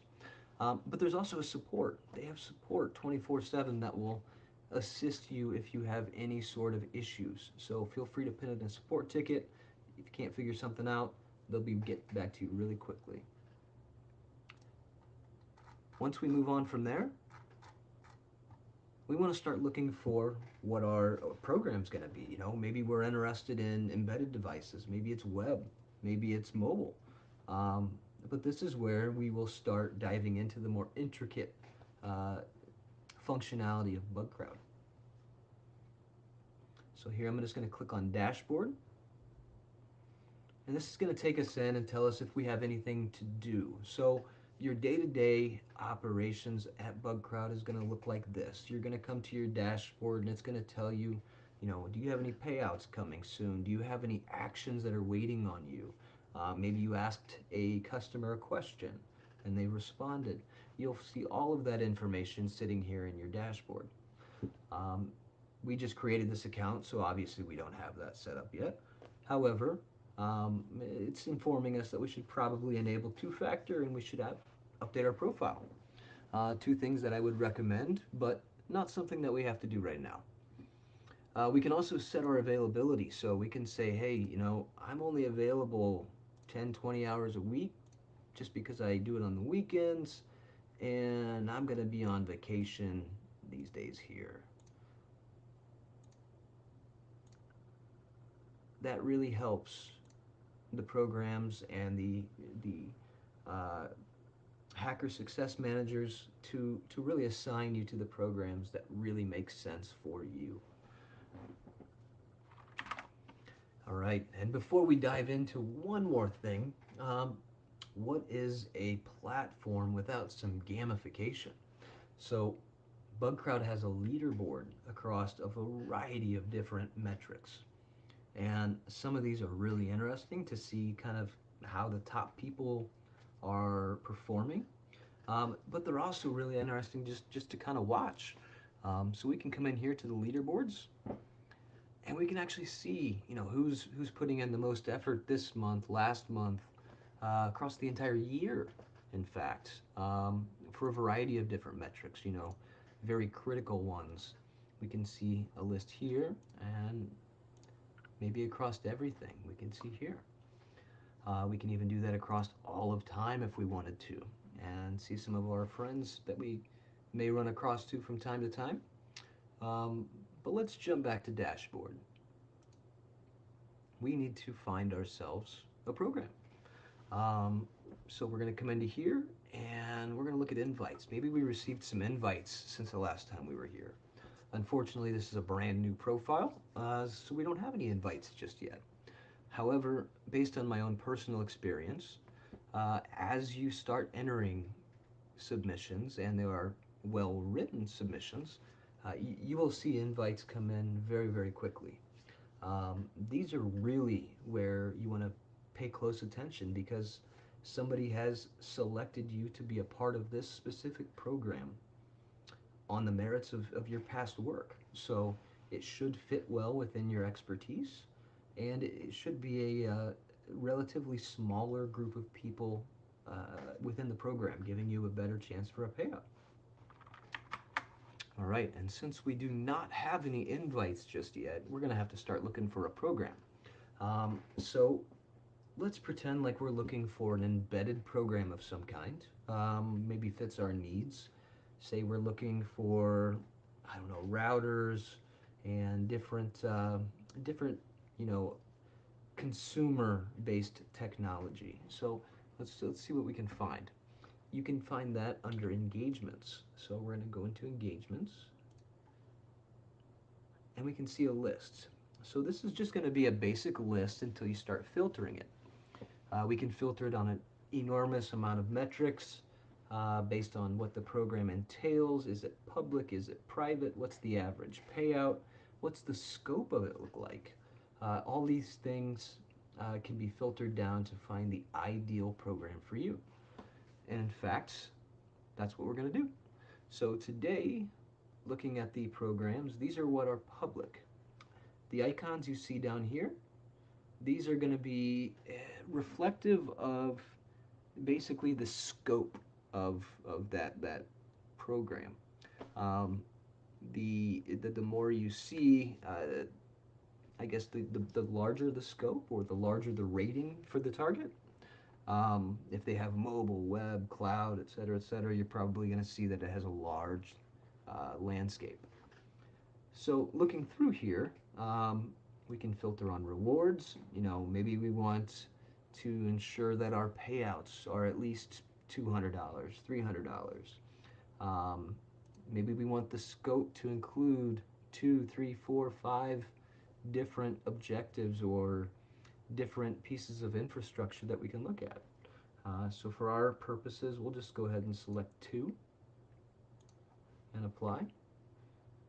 And then we can dive into the categories. So this is what's going to matter the most to you. Whether it's web app testing, API testing, mobile testing, embedded, this is where we can really start to filter things down. We talked about doing embedded or IoT, so we're going to select that. And then we're also going to select iOS and Android simply because they go hand in hand. There's not really an IoT device out there that you don't set up with a mobile device these days. So we'll select that as well. And we'll throw in hardware testing. And we will apply that. And we should get a good list of public programs that have these things available to us. Maybe we're seeing some lower bounties, maybe we're seeing only points, which are a thing. There are programs that only offer points, the VDPs. However, there are enough programs out there that I don't think it's a worry whether you want to do this for fun as a kind of learning experience on the weekends, or if it's something you want to do as a day job. I mean, there's going to be something for everybody available. So I'm going to go through here just to see what's available. And I know my son loves Rec Room, so let's check that out. We can see it's a public program. In the program details here, it's going to lay out essentially what are they looking for from the security researchers. What kind of support are they willing to offer? What has been the change log since this program went live X days ago? And then we get down here into your ratings and rewards. So in here, we can see that in-scope targets are included here. So for this particular game, the in-scope targets are iOS, Android, PlayStation 4, 5, Xbox, Oculus, and even the websites. Not necessarily hardware or IoT, but it involves it. So that's kind of why this one was included. Looking through here further, we can get some additional target information, and we can get all sorts of good information about the target itself. So if it's a quality program, you're going to see a lot of information about their different platforms, services, APIs in the background, and information to help you help them. It's going to walk you through exactly what you need to do to be able to access what you need to in order to test the security. Now, before we move on to a separate program or separate part of Bugcrowd, I just wanted to point out the fact that they give you not only credentials for accessing some of the different various areas of their ecosystem, but down here, this is really where you're going to want to pay attention. This is what's called safe harbor, out of scope, focus areas. This is where you, as the security researcher, need to pay attention so that you are within scope of the program and also within safe harbor. Some programs simply will not let you release details about that program's vulnerabilities. Others are more than willing to let you talk about found vulnerabilities with you. Whatever your interests are, you will find a program that will fit your needs. And finally, one last thing about this particular program, it's rather unique. Usually when there's credentials for a program, you're going to see that they ask maybe a question or two. They might have you fill out an NDA. In this one here, it's simply stating to please sign up for an account with Bugcrowd as the first part of your username. So when you're signing up for an account on this game, you want your name to be Bugcrowd underscore something. In fact, my son loves this game to death, but he also loves some of the work that his dad does. So when he's playing the game, he plays it as Bugcrowd underscore his name, just in case he happens to find a bug. And in fact, that happened at one point in time. He found a bug in a system or program or game that he was just kind of playing with for fun, and turned out to be pretty vulnerable. So you just want to pay attention to the scope and the safe harbor to ensure that you keep yourself safe as well. All right, so let's move on. Let's go back to our dashboard, make sure that we haven't had any updates there. And let's dive into discovery. Now, discovery is going to be similar to engagements, but it's going to let you know about upcoming news, upcoming events, because there are quite a few in-person events that not only Bugcrowd has, but they're involved in. And then additional resources that just might be of a benefit to you as the security researcher. So definitely pay attention to this area. You're going to see programs show up here that are either high paying or have a wide scope or just in need of additional help. In fact, this one here, I mean, we're looking at $100,000 per vulnerability. Now that is huge. That's coming from ExpressVPN, and I'm sure there's going to be some extremely tight details around that, but as you can see, they are willing to pay that much for a single vulnerability. I have seen that done in the past. I've seen people hit multiple $150,000 vulnerabilities in a day. It's really up to you, your time, your expertise, and what you're willing to put into it. All right, let's find a few more targets for us to add to our portfolio of what we're looking at. I went ahead and selected choose a target, and it's going to list our targets based on those categories that we chose early on. Hardware, iOS, API, things like that. So let's see what we have here. We have some IoT, we have some Android web. Let's go up to IoT. Here we go. Netgear. I'm sure you guys are all familiar with Netgear. They make a variety of technology, but they also have a pretty well-paying program, it looks like, and a pretty wide scope.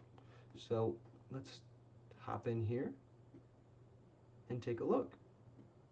Now, since this is a public program, you're not going to see, accept invite or anything like that over here in the corner, because you're always invited to submit a report to this program. You can see that they've been around for quite some time. They have over 1,000 vulnerabilities rewarded with about a $500 average payout. That's, $500,000 over the time they've spent with Bugcrowd. That's not chump change at all. Obviously, they're going to be paying out for their most current products. If something is rather old, they're probably not going to be paying large bounties for those. But as you become familiar with a specific target, whether it be Netgear or Linksys or Arlo or really any of your IoT providers or networking providers, you're going to see a lot of similarity as you go throughout those programs. So it doesn't hurt to look at some of these older applications, some of the ones where they were less secure at the time. It might even give you a better idea of what exactly is going on in the new system because you've seen the old system. So definitely don't discount yourself if you only have access to older hardware. Now, I mentioned this before, but what is a program like this without some gamification? So let's take a look at what the Hall of Fame looks like over a period of time like this with Netgear. So with Netgear, I'm sure they've got a great deal of users that are in their Hall of Fame. So this is all based on points, and you get points based upon the criticality of your submission. Whether it's a P1 through a P4, it might be 5, 10, 20, 40 points. And sometimes those are subject to change based on the impact. So as you go through these programs, you can actually see who's, really involved with those programs. Maybe you can collaborate with those individuals. We'll just go ahead and pick a random individual here, and we can see they've got a portfolio set up. We can see different information about the vulnerabilities that they have submitted and just how active they are. I mean, we're looking at 300, 400, 500 submissions a year almost. It's pretty active, with a very high accuracy. So if we scroll back up, we can also see some of their GitHub. So this is something that I like to do too, is I like to go through and view other people's portfolios just to kind of see what are they using for tools, what are they using for research, recon. It really helps to better understand what some of the more top level people are doing. In this instance, we can see that this individual has quite a few different tools available publicly in GitHub. And then they also have a private website and based out of Turkey. So this person looks like they've been up to it for quite some time, and I'm sure they've made a great deal of change. We can even add them as a friend. In fact, we'll just go ahead and add them now. I'm sure they won't mind. And move on from there. Now, some people like to stay, how would you say, anonymous. They like to keep their information private. They like to keep their name private. As you can see, my name's Brandon Reynolds, and I go by Brandon Reynolds, so I'm not really too well hidden. This individual, however, Camel, they link their GitHub. So let's go ahead and take a look and see what they have out there. Interesting. Okay, so they have some blog posts, they've got some tools, and some information about them themselves. These are always great places to go for additional information, especially if it focuses even on a specific target you're looking at, or even just the general area. It's something that you would want to pay attention to. Let's click into one of their blog posts here, and as I suspected, it walks you through their entire thought process. The more you go through these, the better you're going to level yourself up. In fact, that's why they call their blog posts, the Level Up series. Every time you go through one of these, you're going to get better and better. All right, we are back at our dashboard, and once again, we still have no activity yet, but that's also because we haven't done any vulnerability hunting yet. However, if we had, we could see that beneath our Work tab. Underneath our Work tab, we're going to see any submission that we have submitted to the program. So if we had a few submissions to Netgear, a few submissions to Linksys, we can very quickly see whether we have a task that belongs to us that we need to act on. A lot of times as you're going through these programs, the program owner or customer will have some information that they maybe need from you. Maybe your instructions weren't terribly clear. Maybe they just didn't quite understand. And this is a way for you and the customer to interact back and forth. Now, one other thing that I do want to point out here is that they have quite a bit of filtering and searching that you can perform.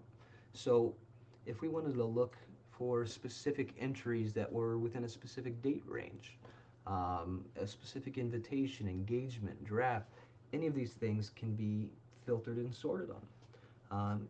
And not only from Bugcrowd's UI, you can actually do this from the API itself. They have the ability for you to do this with your own custom tooling to make sure that you're staying up to date with your different bugs that you've submitted. So over time, you could develop your own little schedule workflow where your own tooling is kind of checking the status of your entries and ensuring that you're staying up to date. Moving on from there, the most important thing I would think to really most of you is going to be your payments. Under the payments tab, that's where you're going to see all of that information. So over time, you're going to have a lifetime payout, but after you get each payout, it'll be listed here along with what submission it was allocated towards. Now, with this being a brand new profile, I unfortunately do not have any payouts coming my way. However, the quicker we get started, the quicker we find vulnerabilities, we can start getting those payouts submitted to us. When you're working with Bugcrowd, you're essentially a contractor, and you can set yourself up so taxes are taken out. Maybe they're not taken out, you pay them at a later time. It's entirely up to you. You are the contractor. So as you're setting up your profile, keep that in mind. You want to pay attention to your taxes and your money coming in to make sure that you have the appropriate amount set aside, but also maybe some money for some extra tools that are really going to help improve your work and your career as a contractor working for Bugcrowd. So if we were going to set that up, we would simply jump over here to settings, and we would start filling out that information. Bugcrowd is going to want to collect W-9 information if you're from the US here, and a payout method. So there's a variety of different payout methods that are different speeds. You can have a different frequency. Maybe you like to get paid every week, every day. Entirely up to you. Bugcrowd is willing to oblige whatever your need may be. As you go through here, you're going to have to not only set that up, but also set up some of your identity verification. As you add your bank accounts, your resume, your things like this, you're going to have to also identify yourself through the program as well. And you can do that here. So I won't walk through it myself just because we don't want to expose too much information, but there is a lot of good information in their help articles on how to get through this process. One of the other areas that I really want to highlight is the skills and interests. Now, this area is where I kind of keep track of where I feel I am in my career, but also informs Bugcrowd of where you feel you're in your career. So if you have API testing, say you feel you're a 3, and you'd like to learn more about this, they're going to know that, and they're going to tailor their program to you.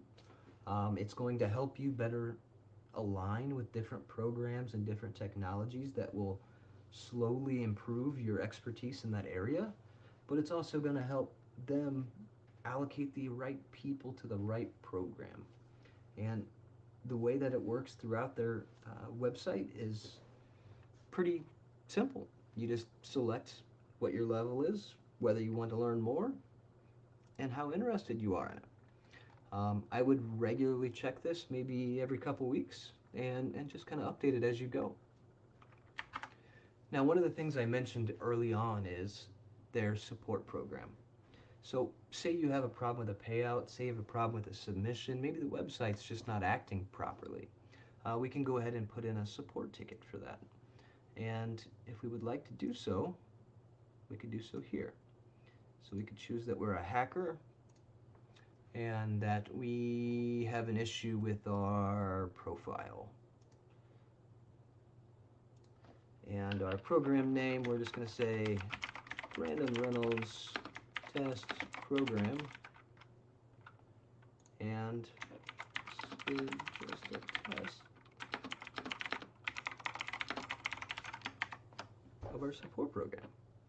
Now, if we actually did have an issue, we could attach some screenshots, description, give it a subject, just like your normal email. And from my personal experience, they're going to get back to you very quickly. I once had some issues with a particular payout. I think it was resolved within 12 hours by the time I woke up. And everything was good. So, not something I've had to use quite often, but available to you at any point. Now, one thing that really might interest you as an individual is your privacy.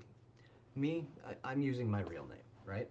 So others, however, want to stay secluded for obvious reasons. I mean, there's been some pitfalls to using my real name, whereas others maybe had some pitfalls for using a moniker or an acronym for their name. So whatever fits you is what you should do.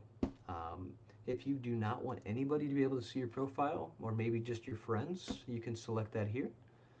And then on top of that, when you do get a reward, it will be listed in that crowd stream that we looked at earlier.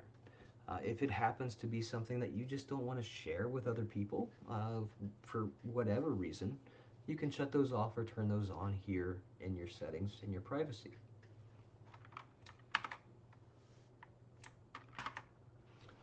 Now, the last thing that I'm going to mention in our profile setup or account setup is the security of your account. Obviously, we want to set up two-factor, we want to set up a good password, and we want to pay attention to the sessions logging into our account. And you can do all of that from this particular area of the application. All right, and before we close out here, I just want to jump into one more aspect of the program that I greatly enjoy, and that is the crowd stream. If you're like me, you might like to read write-ups about InfoSec and different security platforms. A lot of people do this for money. A lot of people do it just for fun and being able to write about what they did. Here you can kind of see the ongoing activity at Bugcrowd, what the awards were, maybe who was involved in said entry, and then also any information related to it. So sometimes you'll see just a little bit of information, the program name, and that's about it. Private user, P4, etc. However, say take this one here that was submitted about Bugcrowd itself. Submitted as a P2 today, and in fact, I was a part of that program there. So you can't see my information, but I'm a private user that was part of that particular entry. My favorite part, though, is when you get to a program or a submission that allows disclosure. Now, disclosure is when you and the significant other party, that being the company, have chosen to release the information related to the vulnerability found. It's not as terribly common as it used to be, simply because a lot of these programs take their privacy very close to heart, and there's reasons really not to release it that soon. So pay attention to your scope, pay attention to your guidelines, and make sure you select a program that fits your needs.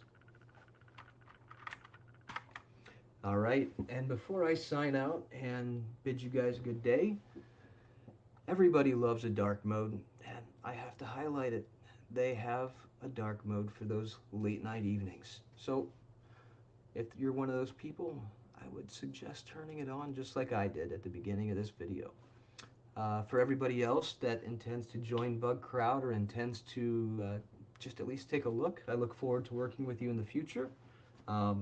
Bugcrowd does allow collaboration among other peers on single entries. So if you ever want to work together, or if you ever want to work together with some of your friends, feel free to join in and put in a submission that is a collaborative submission. You guys can split the payout and continue forward. You guys have a good time, and it was nice meeting you. Bye-bye. Awesome. Thank you so much for the awesome talk, Brandon. Again, that was Brandon Reynolds. He's an independent security researcher. He had a talk on behalf of Bugcrowd, of hacking with Bugcrowd. Be sure to check that out. That's a great talk to review and watch over, again, just to follow along and be able to explore the platform with him. Again, thank you to Bugcrowd, our platinum level sponsors. Y'all are fantastic. You're doing great work, helping make the internet more secure. And I can't thank you enough for helping support the awesome work that we're doing here. And it means I get to be on live streams like this. So it's awesome. Next, we have an incredible talk. This one is by, again, my leadership. This is by Panos. I'm going to try my best to pronounce your last name. Peksanas. He is our community CTF project manager. He's the manager for the community team that I'm on. Fantastic guy. If you haven't seen his walkthroughs before, they are always wonderful videos and very well thought out. His talk is going to be Don't Forget Your Keys, a cloud workshop. Before we get into that, just a couple things of note. As I've mentioned before, be sure to sign up for the business CTF. Again, you do need to have a business email for this. You can compete on your own, and I do recommend it. It's really fun to do on your own. It can be very challenging just to kind of, really put the pressure just on yourself and not have a team there. But still, it's even better with the team. Definitely sign up. You can still sign up until it ends. The CTF itself starts tomorrow, May 18th at, it looks like 8 o'clock. I believe that is like the UTC, but otherwise the information is on that website. That being said, just a last little reminder, we have our awesome swag for the event, the Vault of Hope, on our Hack the Box swag store. So be sure to check that out. Again, there's a 15% discount if you get the whole bundle. So definitely a great deal. That being said, we have another talk to go through. And after that, we have 2 more talks. So after Panos, we have IPSEC's talk, Solving the Water Snake, and then we'll end off with the road from technical pro to CISO.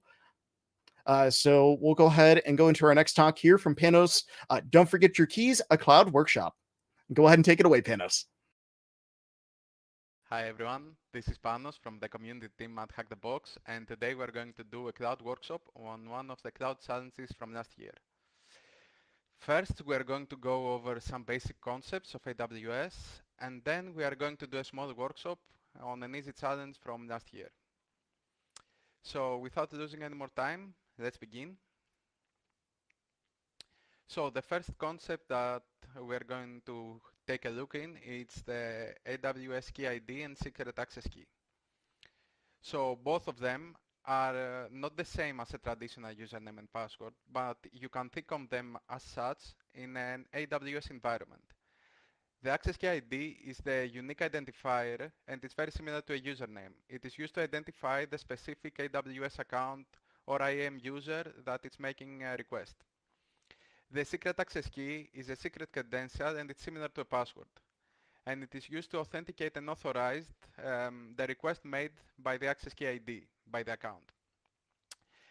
Both of them are used to sign API requests to AWS services, thus allowing application and scripts to interact with the AWS resources.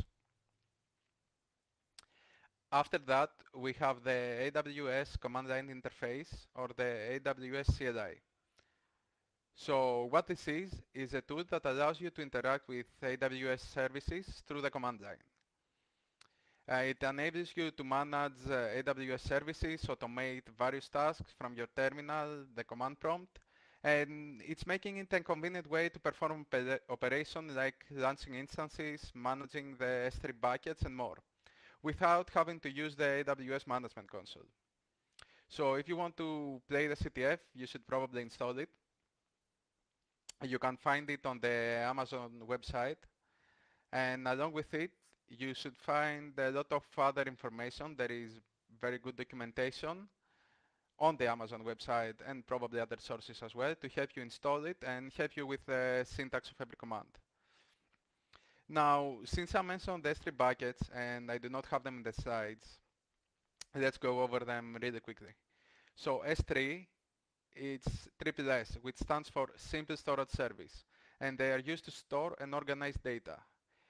Each backend can hold an unlimited number of objects, and that objects could be files or metadata, and it is quite scalable since it's a cloud solution, and it's quite a secure storage for a variety of use cases. These use cases include backups, content distribution, archiving data, and stuff like that. Also, the buckets can also have configurable access controls and policies to manage the permissions related to them and the security. Moving on, we have the identity and access management. This is more usually called IAM from the initials. It also seems like IAM, which is a nice acronym. And what this is a service to manage who can access the AWS environment. They do so based on permissions. What these permissions are is JSON files, and they are called policies. So all these policies can be assigned to users, group, or roles. So what is the difference between those three is that users are individual accounts for people or applications that need to access an AWS resources. Group, it's easy to imagine, it's a group, or the group is a collection of users, a group of users, making it easier to manage permission to a large number of people for multiple users at the same time. Roles are assigned to AWS resources, are specific to AWS resources, thus enabling them to access other AWS resources without using long-term credentials. And roles can provide temporary security credentials. And it also handles both the authentication and the authorization. So in case you do not know the difference, authentication verifies the identity of the user, so who you are, and is the identity of the users and the applications through unique credentials like passwords or in this case the access keys.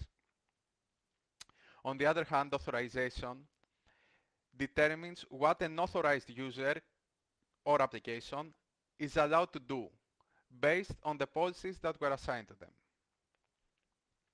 So the main benefits of the AAM are that it specifies the exact actions allowed for specific resources. So you can give whatever specific permissions you want. You can use it to provide temporary access to certain AWS resources, which is useful when only certain access is needed. But despite not being the case of this workshop, this can be vulnerable to injection attacks. So right now, we are going to move into the workshop. The cloud instances look very similar to full PON machines, the boxes, if you are familiar with the Hack the Box platform. So you only get the IP of the challenge and you have to download the VPN to connect to. So let's go on to the workshop. I have already run Nmap to save us some time, and we can see two ports running. The SSH port on port 22 and the web server running on port 80. So we try to browse into the URL and try to see if anything interesting pops up. Since nothing is working, we can try to inspect the code or the source code of the web page to see if anything interesting is there. So if we go through it, at the bottom, we can see that it tries to load the script from a URL. The problem is that our browser cannot resolve that URL, so we will probably have to add it in our host file. We do not know the IP of this URL, but let's make an educated guess that that it shares the same IP as this server. So let's edit our host files. So I have already added it from a previous run of this challenge, but I have commented out, so the syntax is pretty known at this point. So now we can try to access that file. So as we try to access, we get a server error when we try. So let's try to see the request to see if it provides us with any more info. So I'm just going to use the developer tools for this instead of a proxy. I will just go to the network tab and reload. And as if it was not already obvious by the name already, we can see from this header that this URL is an S3 bucket. So we can start interacting with it by using the AWS CLI. So if this is your first time using it, you will probably need to configure it. You can use whatever as an access key and a secret key since you don't have anything, but you have to be careful to add a valid region name and a valid output format. These are just some examples. You can try to Google and find whatever valid and try to work with those. So for this, we need to specify the endpoint.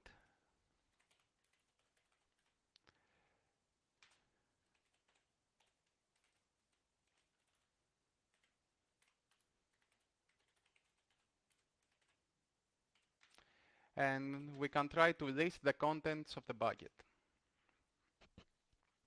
So we see that we can find two directories, and we can try to look into this folder. So let's start with the first one. So use the same command as before, but we just add the bucket name that we want at the end, like so.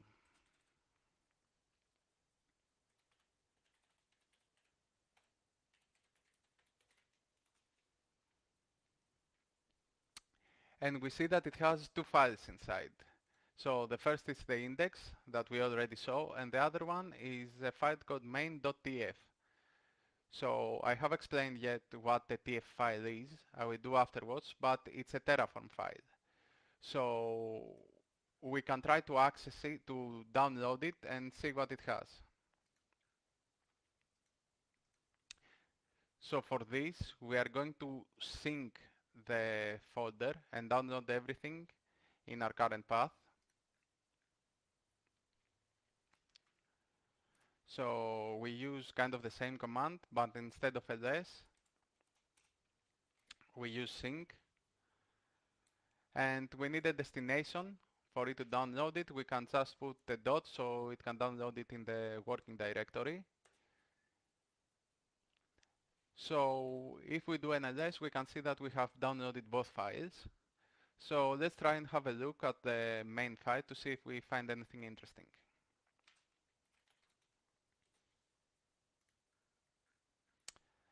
Let's go over it.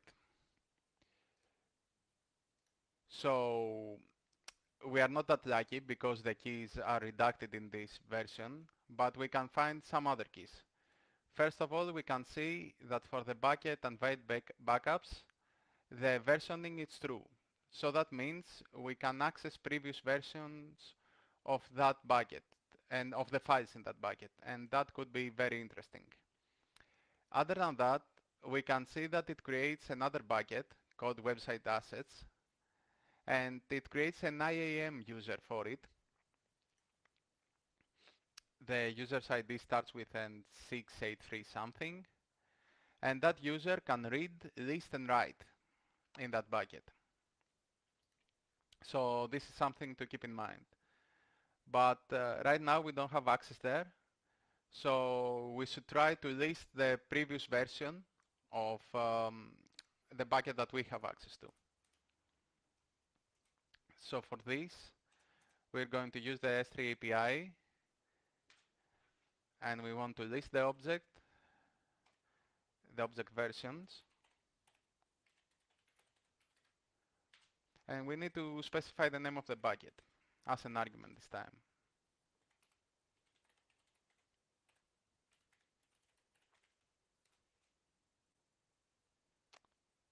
I have probably did the typo at some point.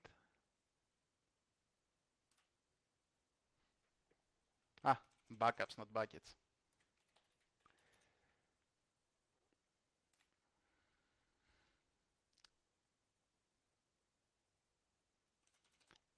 I'm still writing buckets. Okay.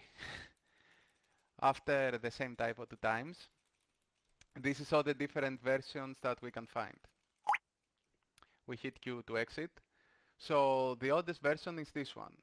So we can try to start and going one by one to see what is interesting, but we will start by the latest one, the oldest one I should say. So we will still going to use the S3 API, but this time we're gonna get the object.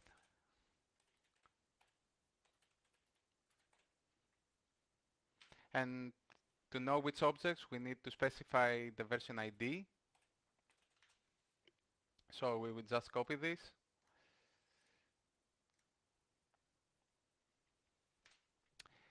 We need to specify the key, which is main TF.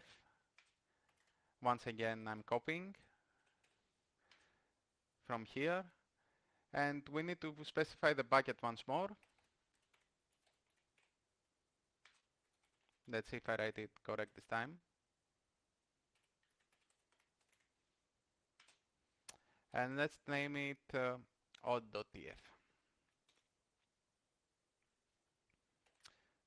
So if we do an ls, we see that we have downloaded it. So let's try to have a look at this one.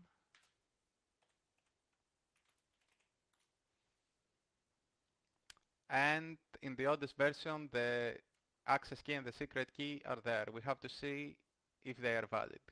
So I just need the place to copy right now.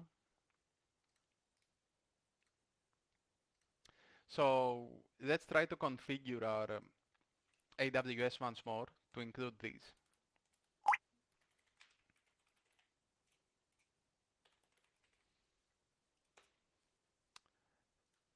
So let's copy the access keys.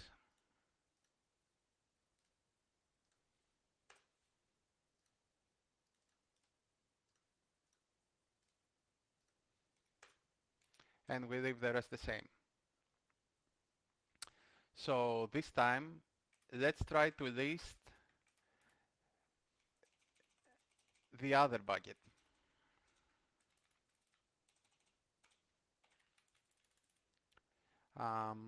The name for it was website assets. I think, yes, that was. So if we see the files that are there, there seems to be an image file, the background, and the index of the page. And this does not help us, but if you remember from the TF file, this user can also put objects. So we can try to upload something. So we can try to upload the PHP file, a website, to see if it works. Let's try to do that. So for this, we're going to use the argument CP. I have already a very simple PHP shell. I can show it to you.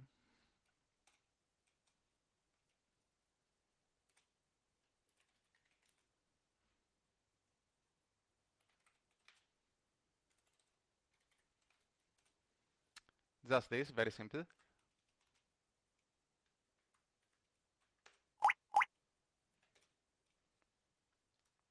So I will try to upload this, and it also needs the bucket location. So we use this syntax once more.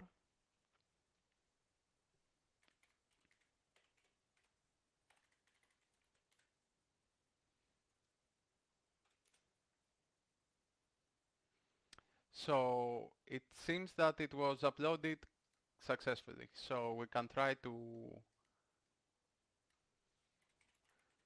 access it. We can see that we get a response. It's not a 404. So we can also try to give an argument to see if we have command execution, and we do. So right now we can use this cell to run whatever command we want on the system. And you can just search around and try and find the flag. So one of the things that was not previously mentioned is the TF file that we discovered. So these are files associated with the Terraform software, which is an open source infrastructure as code tool. And with it, you can use a simple declarative language to configure and manage your infrastructure. Also, you can automate the setup and management of various cloud resources across multiple providers. So what are these files? They are used to write a configuration for Terraform.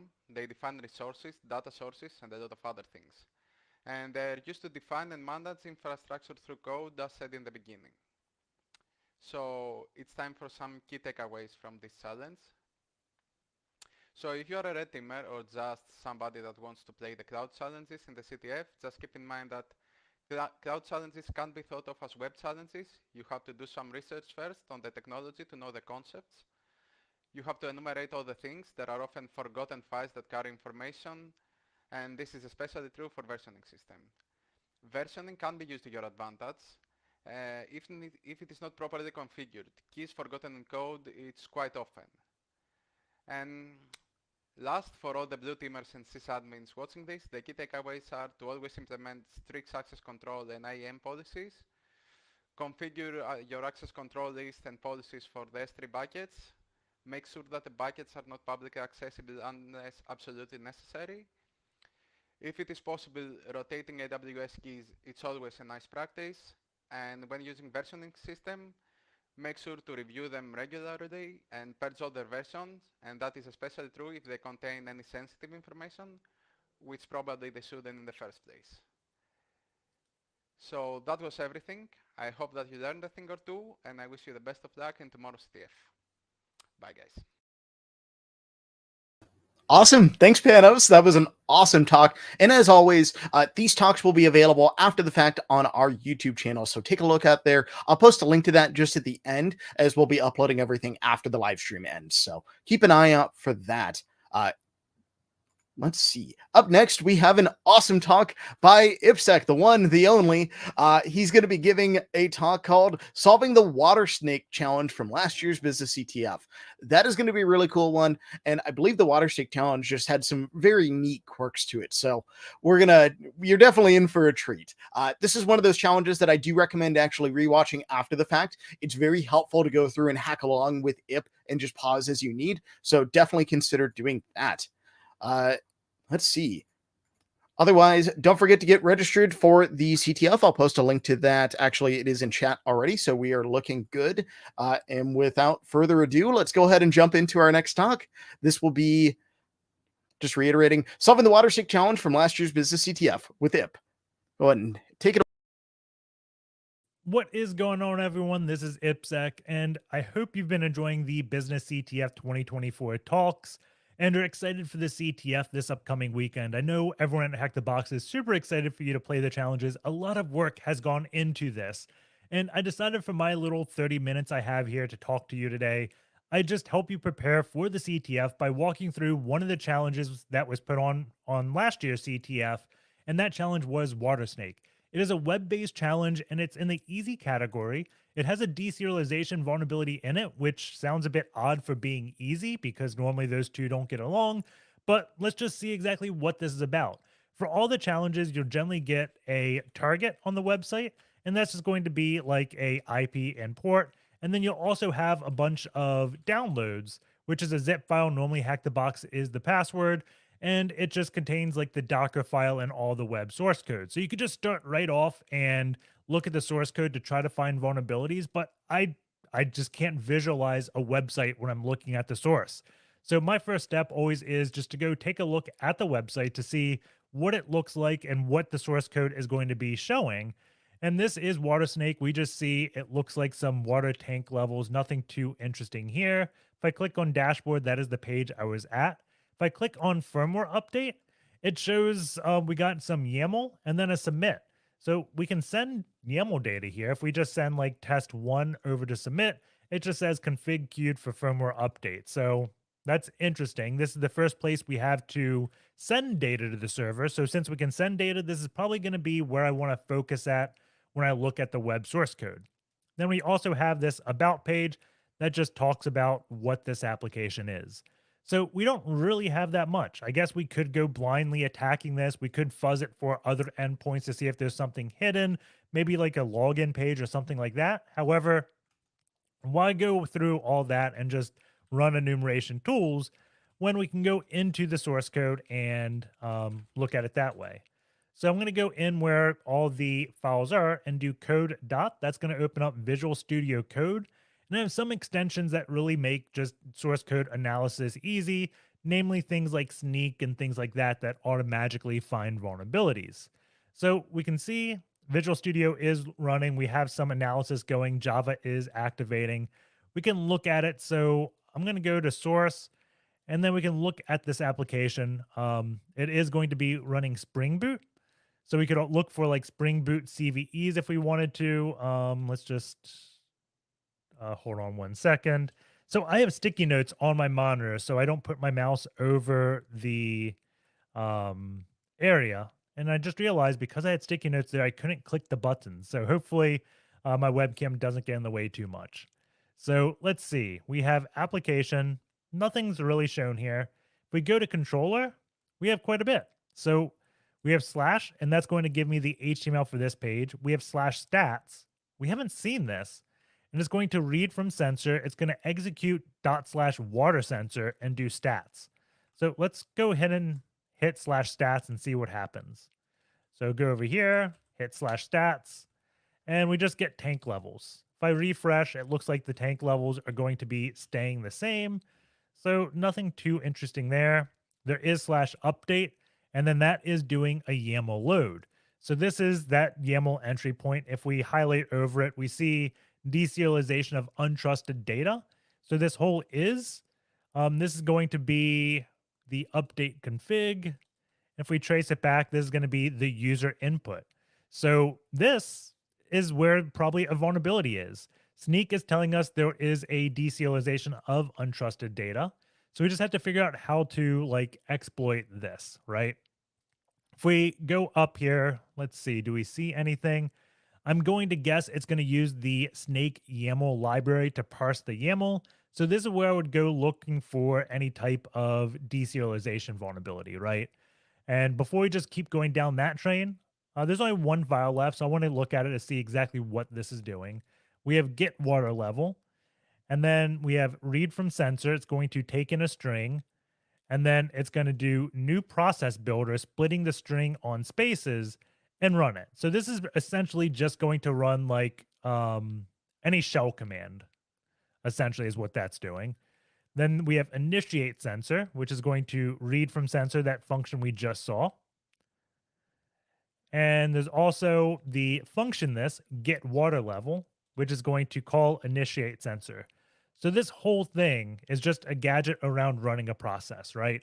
The function of this class, the get water level, is going to initiate sensor, and initiate sensor is going to read from sensor, and read from sensor is going to call the shell command that we generate to read data, right?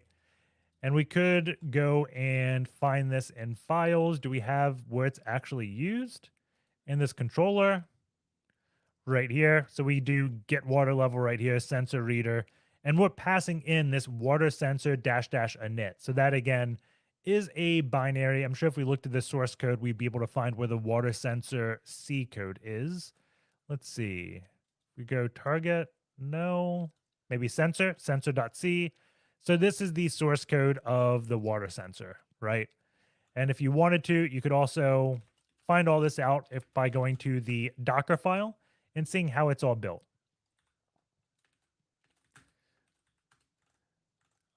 Was that it? Yeah. Let's see. Sensor. There we go. It's doing gcc sensor.c to call it water sensor. So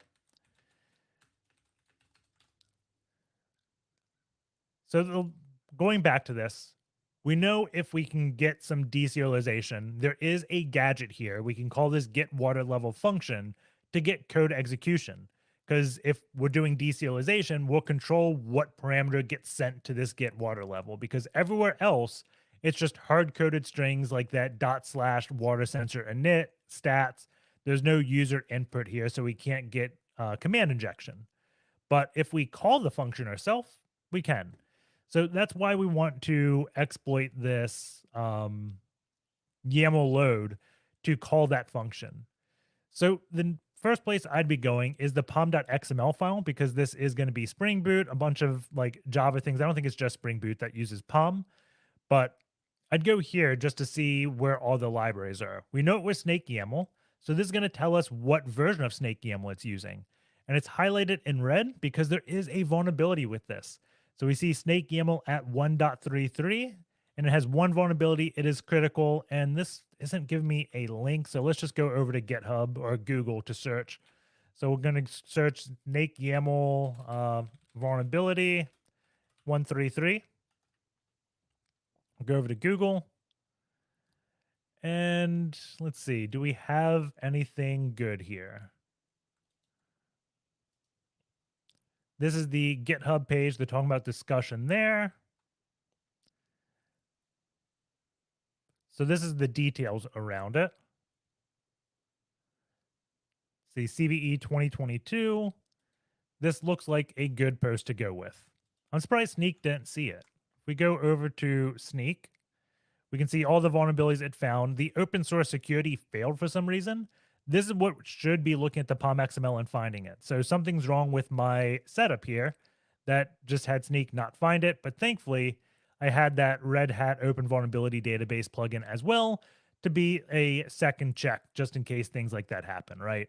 If we go to the code security, it is again highlighting the deserialization of trusted data. It doesn't give me examples of how to exploit it. So let's go read this blog post. It's a well-known parser. What does the vulnerability look like? This is going to be the code. It's just doing a YAML load input stream. Our code looks a little bit different just because we're taking the user input from HTTP parameters, but we do see it doing a YAML load there. So here they have a vulnerability demo. They have the class gadget, and the function for gadget is the string, and they're just running the command. So what they're doing here is they're going to put a double exclamation point, and then the class path, I think this is called, the function, and then the command. And the command goes in the square brackets to run. So that looks like all we have to do. Now, the issue is we don't have a way to get command output back, right? The easiest way would be just like having the server reach back to us and run a command, or like reach back to a web server. This is going to be a challenge, so we're not on the VPN, so we have to normally use tools like ngrok or local tunnel in order to stand up a endpoint on the internet so the box can reach us. So let's do that real quick. I'm going to let's go here. I'm going to make a www directory, and then I'm just going to run python 3-m http server. So I have a Python 3 web server running on port 8000. And I have ngrok installed. So we'll do ngrok http and pass everything to http 127.0.0.1 8000. Okay. So now if I go to this URL, it's going to send me to that Python server. I'm just going to test that real quick. You're about to visit.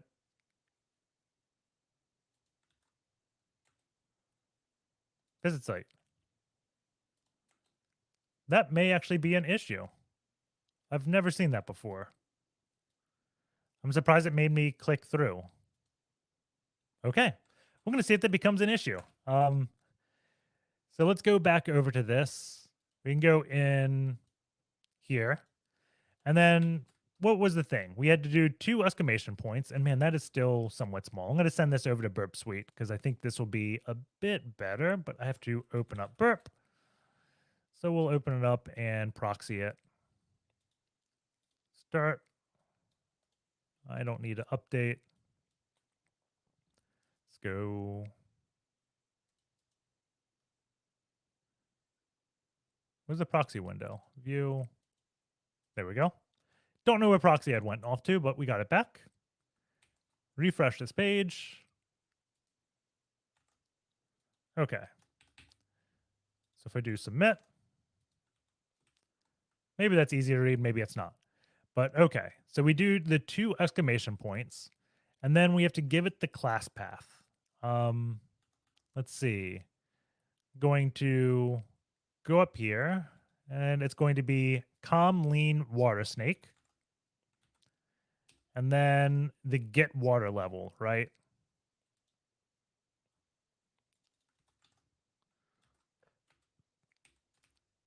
And let's see. The first thing I'm going to try is I'm going to do a sleep 1 real quick. I wonder if I encode that or not. So we got a response time of 1.1 millisecond. If I do sleep 2, hopefully this is 2 milliseconds. It is. So that confirms we have code execution. Then we could also do a curl. So we can do curl. And let's see. We want to go to this URL. Like that. I'm going to do /test real quick. If we send this, do we have a hit? We do. So the server has made a request to us. So what we want to do here is send a file. So to do that, let's see. I'm trying to think the best way. Because if we open up a new pane, we know there's a flag.txt. If I look at Docker file, we see it's just going to be at the root. So we want to grab /flag.txt. I wonder if we could go back here. Can we just cat flag.txt like this? I don't know if that's going to work. We'll find out. Run that. Let's see. It stopped after the space, so I'll encode it. That did not work. So what we can do is tell our curl request to grab a file. So I think that's the -d flag, and then @/flag.txt. Is that going to be it? NCLVNP 8000. And there we go. So all we did, the dash D is going to say data, right? And then the @ sign says grab file. So we said, hey, data, grab the file and put it in a post, and we get the flag. But that's not going to be it. I mean, we're only like 14 minutes into this video. So let's go a little bit beyond just this. Let's think about for a second. What if the server couldn't reach back to us? What would I do there? Well, the first thing I do is probably build this Docker out. So I'm going to do bash build Docker, and I already have Docker installed on my local host. So it can run all this. So if you don't have Docker installed on your local host, obviously this is going to fail because it can't run the web serve. Like it can't run a Docker if you don't have Docker installed. So now that we have this, my goal here is I'm going to go into the container and I'm going to see where the web root is and see if I can just drop files there. Because instead of doing a curl to send it to me, I'm able to do a CP command to just CP the file on a web directory that I can access. That is a good way for bypassing a lot of the firewalls. And then after this, we're going to get a reverse shell on this. And we're not even going to use that get water level gadget. We're going to just magically inject our own gadget into the box. So that'll be a lot of fun, I think. So let's see. I think the web server is stood up. It runs on Leap by default. So if I do localhost 1337, we probably have to turn Firefox off. That is running.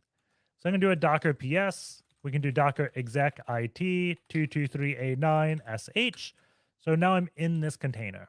So I'm going to go cd/. If I do bash, there we go. I'm going to do find / -name and what was one of the files. Index.html. I don't like using that one just because a lot of like applications may use it. It's like a super common web name. So I'm going to go with about.html. And we see it's in 3 places. We have it in the source, the target, and the build. I'm going to try the target first. I think it's actually the build one, but let's see what happens when we fail. I always like making errors and failing because whenever you fail, you learn what doesn't work, which is oddly super important, right? So now I can go to test.html. We have white label error space, so did not work. Let's go over to the build. So I'm going to copy this, go here, and then copy about test HTML, refresh. And that still did not work. I could have swore that one was. Let's see, about.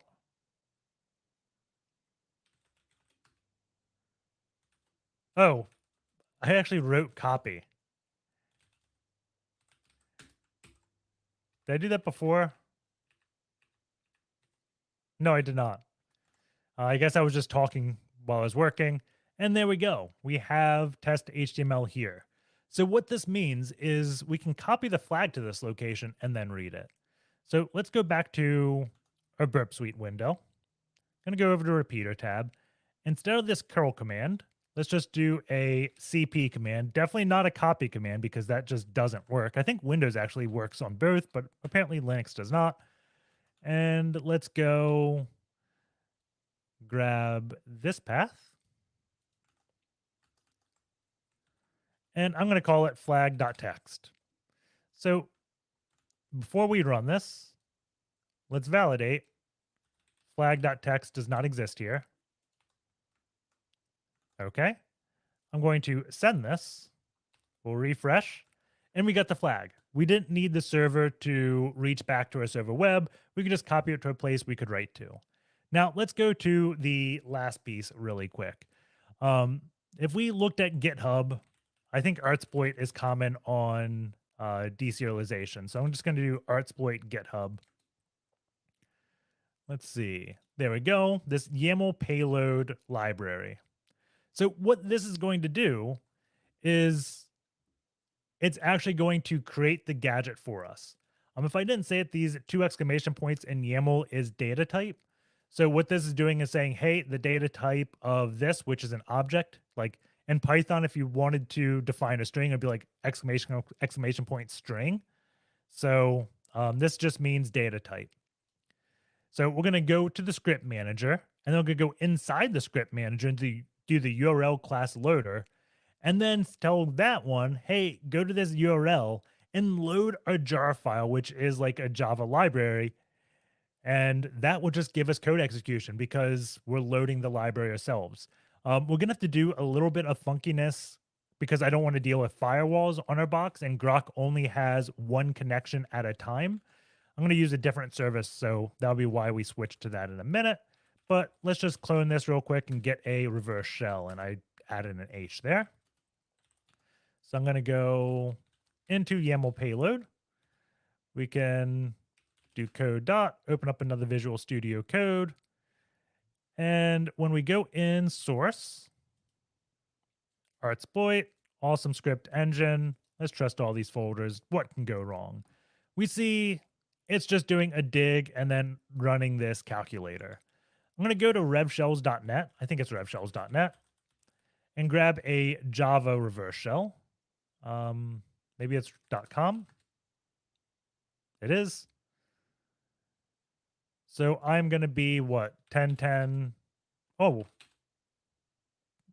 let's just leave that and we'll edit it. Let's go to Java. Where is Java? There we go. And let's see, we got to copy this. Go here. We will paste. And then we also have to create the process. There we go. Throws an exception that we did not handle. Quick fix. Add throws. Awesome. Okay. So this is doing the reverse shell payload we normally use. I think like a single quote is a bad character or something, so that's why it's doing this. This is just saying like every single argument, and then this is a pipe. So it's just another way of saying like that, right? So, okay. Was it bash 0? Yep. Okay. Bash I. So here is where we're going to want to send our data. So let's go back to where Grok is. And we want to send this to be a TCP connection. And then we'll send it to 9001.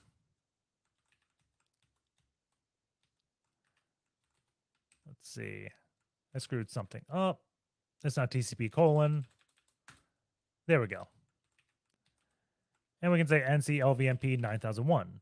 Now, the issue we have right now is we have to be able to have a web server as well. And that's where I'm going to use local tunnel. If we Google local tunnel, I think that's all we have to do. It's going to be very similar to ngrok. So we just say LT port, and then it sets up a web tunnel for us. So this is my way of getting around having a TCP and HTTP. I think local tunnel only supports web. So we do local tunnel port 8000. Go to www Python 3m HTTP server. There we go. So this is going to be the URL of the web server, but this is the reverse shell. So we got that. And then this port is missing one character, I think, 17605. Okay. I think that's good. Hopefully the demo gods don't get me here. Let's see. If I cat the readme, he says how to run it. We just run these two Java commands. The first one is going to create the .java file, which is like the library. The second one's going to bundle it up into a jar. And there's no errors, so everything's looking good. I hope I didn't jinx myself there. I'm going to copy the YAML payload in www. I'm going to look at my web shell again. www is there. So let's go and grab this, and we're going to paste this in. So let's go back here. We could do it in Burp Suite. I'm just going to do it in this firmware update window because I hate like worrying about URL encoding. I'll let the browser handle it for me.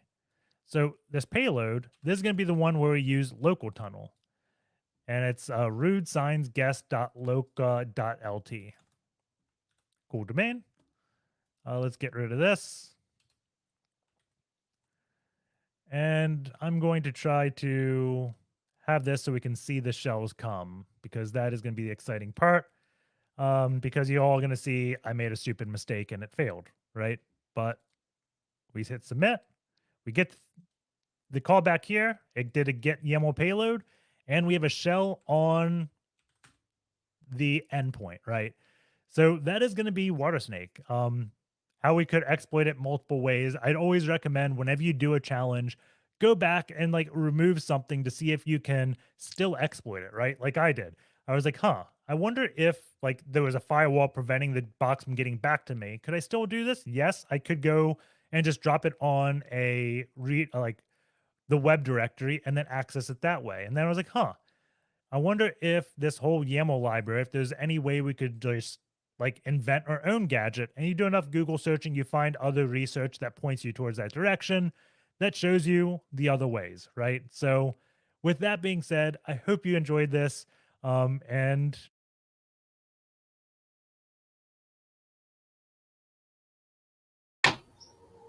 Oh, well, that cut off very slightly at the end, but that's a-okay. Thank you, everyone, for watching. We have one more awesome talk for you, and thanks, Ip, for that awesome talk. Again, that was solving the Watersnake challenge from last year's Business CTF. Our next stop is going to be the road from technical pro to CISO. Real life stories to help you take your career to the next step. And this is going to be 3 folks on this talk. It's going to be Timothy Martins, Kenton McDaniel, and Christoph Folan. Which are all awesome folks, very, very smart individuals, and it's going to be great content. For Ip's talk, as I mentioned with Panos' talk, that is a great one to watch again after the fact. Again, these will all be available on YouTube. You can see them on our channel here. It's going to be the same channel that this is live streaming on, so definitely keep an eye out for that. As I mentioned in the last couple breaks, make sure you sign up. Again, get signed up for the CTF. It starts tomorrow, and be sure to check out the swag. That being said, let's go ahead and jump into our final talk, the road from technical pro to CISO. And I'll go ahead and hand it over to those 3. Hello there. My name is Amy Collins, and I'm hosting this Hack the Box Road from Technical Pro to CISO panel. I'm really excited to be with you today. We've got 3 amazing CISOs here to talk to you and talk amongst each other. And yeah, over the next 30 to 40 minutes, we're going to be dipping into real life stories to help you take your career to the next step. So these CISOs have come from technical backgrounds and have been able to go on this journey to get into this Python role. And so we're going to be digging into how they got there. But probably best thing to do is for me to hand over and let them introduce themselves. So Timothy, Kenton, and Christoph, I'd love to hear a bit from each of you about who you are, what your role is, and how you got started on this journey. How did you get to where you are now? So maybe Timothy, I'm going to ask you to go first. Yes, of course, no problem. So thank you for having me during this panel. I'm Timothy Martins. I'm working now almost 13 years in cybersecurity, so quite an intensive career. I'm from Belgium. So I started my career actually as a police officer, where I had a focus on cybersecurity. And then after 6 years, I decided to go to the private sector. And then I worked immediately as a CISO for a lot of different large international companies. And I am a freelance CISO, which I do for several customers on a board level. So that's a little bit an introduction of myself. Apart from work, I have 2 beautiful daughters and a beautiful wife, so I cannot complain in life. Sounds awesome. Kenton, maybe you go now. Yeah, so hi, I'm Kenton McDaniel. I'm the Chief Information Security Officer for a large international software company. I started out my career in technical support, so inbound phone desk. Then I started getting interested in programming, worked for a couple of years as a developer, then a development manager. And for the last 5 years, been the chief information security officer after a 6-year stint doing penetration testing and red teaming. So I've got a lot of tech experience. I've been working for 22 years with a tech background now. Excited to be here too. Thanks for having me.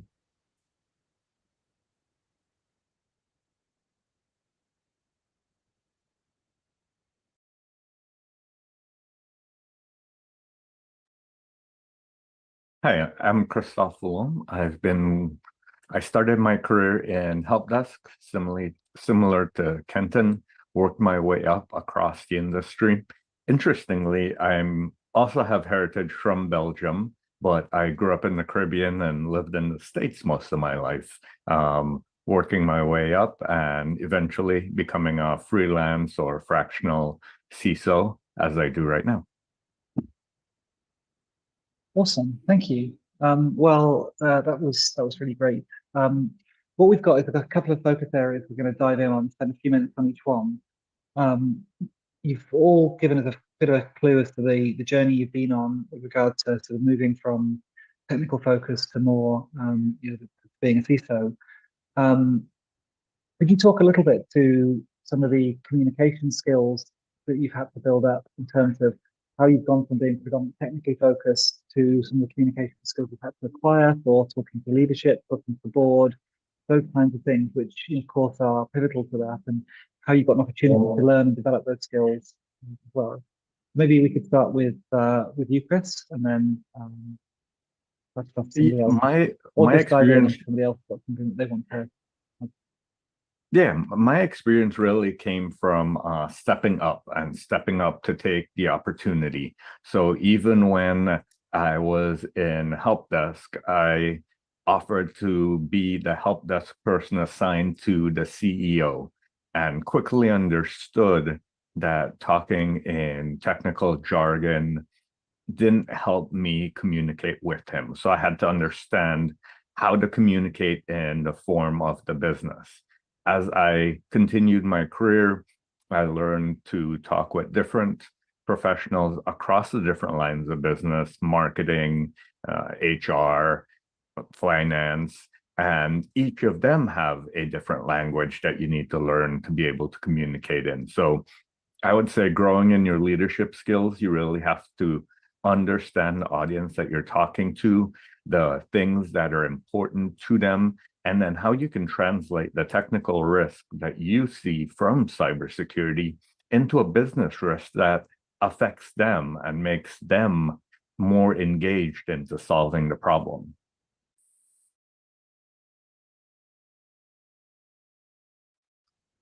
Yeah, I'll chime in next. That's a fantastic answer. I learned the same kind of thing. I had the opportunity to work with a bunch of different groups inside of businesses, and I learned to start asking them questions about what mattered to them. Trying to understand their motivations helped me understand how I could speak risk in their language, and how I could translate that risk down to real dollar value. So I'm in the United States, so for us it's dollar value, right? So does this dollar value make sense for us to address the risk that we're seeing here, or is it a business acceptable risk? And one of the skills I had to learn was letting go of risk. You know, when I was technical, I remember every exploit I could find, every vulnerability, everything matters. And they always still matter, but there's a certain level of business acceptable risk that you have to be able to deal with. And you say, okay, what's the business acceptable risk here?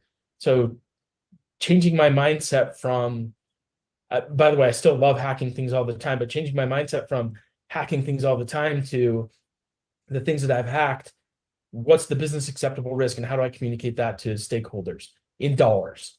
Because at the end of the day, most businesses are in it to make money. And so you want to speak that language to them that really matters.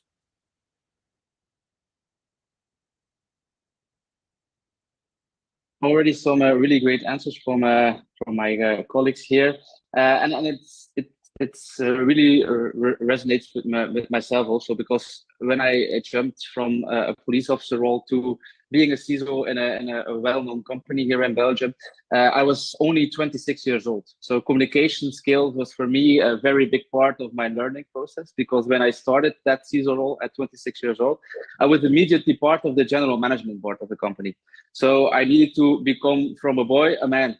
And so I developed a little bit my own principles, which I also can share with you today, but you will recognize some of them in what you already told. So the first thing I always think about is understand what the board cares about. And that's the first thing which always comes to mind. So on a board level, they think about different things. They think about financial impact. They think about a lot of more business impact. So you need to be able to really understand what they want to hear. And of course, you need to then speak their language. I also heard it from you just before, Kenton, that you need to speak the language of the business. On the board level is the same. They also talk in a different way than you're used to. So you need to really have that maturity, that presence on the board level to be able to get the message out there and to get their buy-in. And how do you do that? You can ask the right questions. So it's really needed that you also ask questions to them, to what is their perspective? What is their risk acceptance level? How far do they want to go with their security program? These are all things that you need to understand before you can start communicating about those risks.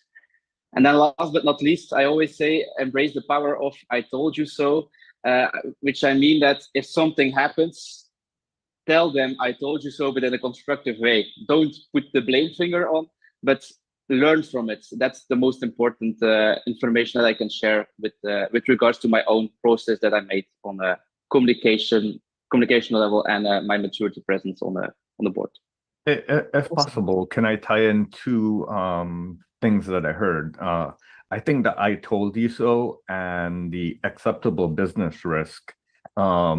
It's not for us to decide on that, but it's for the business to decide on that. So when you find that acceptable business risk, you have them sign off as a risk acceptance. And then that's where the I told you so comes into play, because then you go, well, this was a risk that you accepted, and here was a risk acceptance that you did for that. Yeah, interesting. I'd love to do a quick just follow-on question actually to all three of you or anybody that wants to pick it up. Like, how did you go about getting exposure to build up the communication skills? And we talked about, for example, Kenton and Timothy, you talked about asking questions and getting curious. But I think about the stuff in my career, like I didn't get enough. It's quite difficult to get the exposure of the people to ask the questions to then bootstrap yourself up and to create a positive feedback cycle. So I'm just thinking about anybody that's watching this that's just starting out and they're feeling frustrated that they want to go ahead and do that and ask those questions. What would be your advice in terms of getting that exposure to be able to start asking questions? So in my experience, what I had to do was start taking responsibility for things that were inside of my sphere of influence, but then also involving people in a partnership in that. So when I was doing penetration testing and red teaming, I'd go to legal and I'd say, hey, here's everything in scope, right? How do you feel about this scope? And legal was like, awesome, I'd love to be involved in scope setting, right? And finance love to be involved more to know about those things. So pulling them into the scope of work that I had helped a lot to start to get that influence, start to get those relationships built.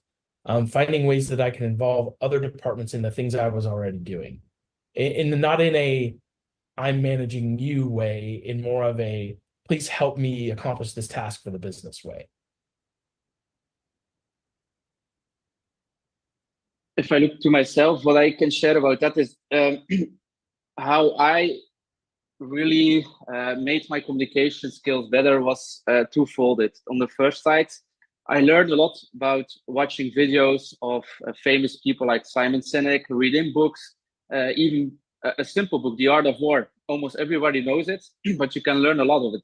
And as a young guy, I tried to implement those principles in the business world, grow confidence, but also show up as the best version I can every day. So I was the first guy coming in I was always wearing nice clothes, confident, being being the one social, speaking to people, building bridges, making sure I was on time on meetings, making sure I was prepared. So I always stepped up the next level just to show them I'm here, I'm taking this serious. So that's really what works, what did work for me to become the young leader as I am still today, because I'm still only 33 years old. But it helped me a lot in my career to really show them, okay, I'm young, but I can step up my game if I need to. Yeah, I just actually want to pick into that 1 second before I hand across to you, Chris. I mean, like the nice clothes and the professionalism turning into meetings, that feels like advice from grandparents would have given me when I was taking my first job. And it's quite interesting, it's still true today. Just before we move on to Chris, one of the things I'd love to hear is, like, you mentioned you got sort of you got the step up at 26. Did you encounter any challenges as a result of being sort of, relatively young in the role, that you could talk to?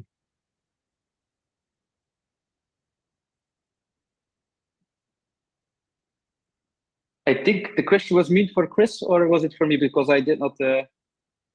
Yeah, so let me repeat. Just Timothy, as you mentioned a couple of times, you managed to get your step up quite early. And I was wondering if that early rise has caused you any challenges, with throughout your career.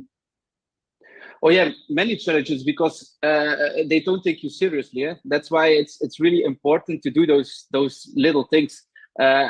One of the easiest examples that I can share is your phone. When I go to a meeting, I put my phone away. You have a lot of people who lay the phone on the table and watch it and doing emails, just a form of respect. So that's the first thing I did when I went to a meeting. I listened and I tried to speak last. I hear that also from people like Simon Sinek, and they say it like it's easy, but it's something you need to focus on. And if you do those little things, people will take you more serious. They will say, okay, he's some guy who really wants to put the effort in. Maybe you should listen to him. He has something to say. And for me, it's all about the little things. But of course, you have challenges. In the beginning, they said, "Oh, such a young guy and a general management board. What are you doing there? And why should we listen to you? And you think you can make the company in 1 year more safe?" Things like that. But when you have more success stories, your confidence grows, and people tend to respect you more. So that's my personal experience that I had in the world. It's tough, but if you put some effort in and you know what you're talking about, because you need to have the knowledge and the presence, then you can be successful if you show them the right way to do so. Awesome, thank you. And Chris, do you have anything to add to this in terms of how to gain the communication skills, if you're not getting a lot of exposure early in your career? Yeah, so one of the things that I always did was network. And I would choose not to be the smartest person in the room. So network with more experienced security individuals, learn from their experiences. And there's others that call this cheap experience, because you're not learning those lessons through fumbling yourself, but you're learning those experiences from someone else. The second thing that I did is I learned to do a lot of public speaking, so that I was recognized in the community. I was sought as someone that did have the experience, that could talk to those things. And then I created ways to give back. And when you continuously give back, you're learning by retranslating your experiences into a manner that someone can understand. And that then helps you reinforce that learning within yourself. Yeah, awesome. I really like the give back point, and also the sort of public speaking thing. That seems to quite build on, things like the continuous learning around, researching, Simon Sinek and all that kind of stuff as well. So I'm seeing some overlap here. Okay, so I'm going to move on to the second topic, and it's sort of slightly overlapping topic. And the question is, actually, this one came from the audience. But if I'm working as a penetration tester today, what would be my best route to becoming a CISO?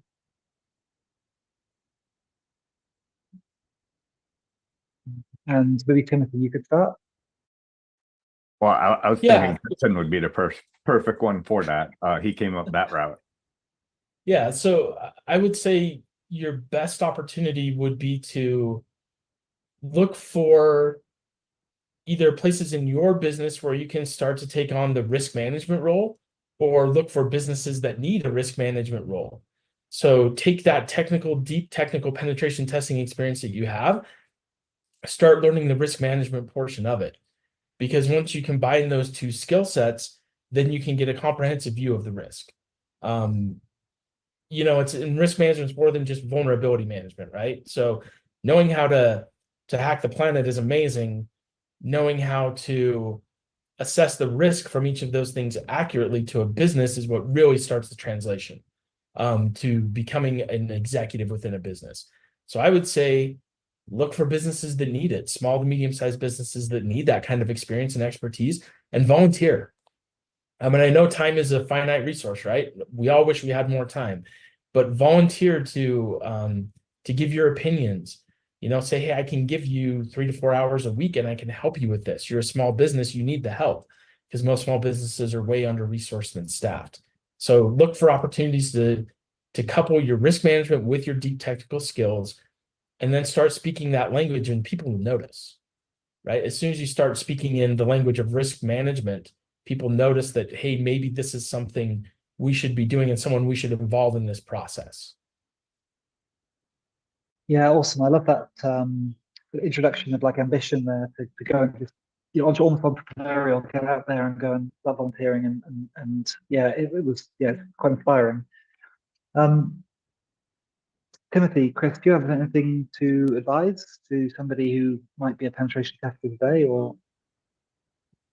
Well, actually, I wanted to become a penetration tester myself in the early days of my career. So I studied a certified ethical hacker also, which I passed. And it was my intention to become a hacker. So a lot of people start like that.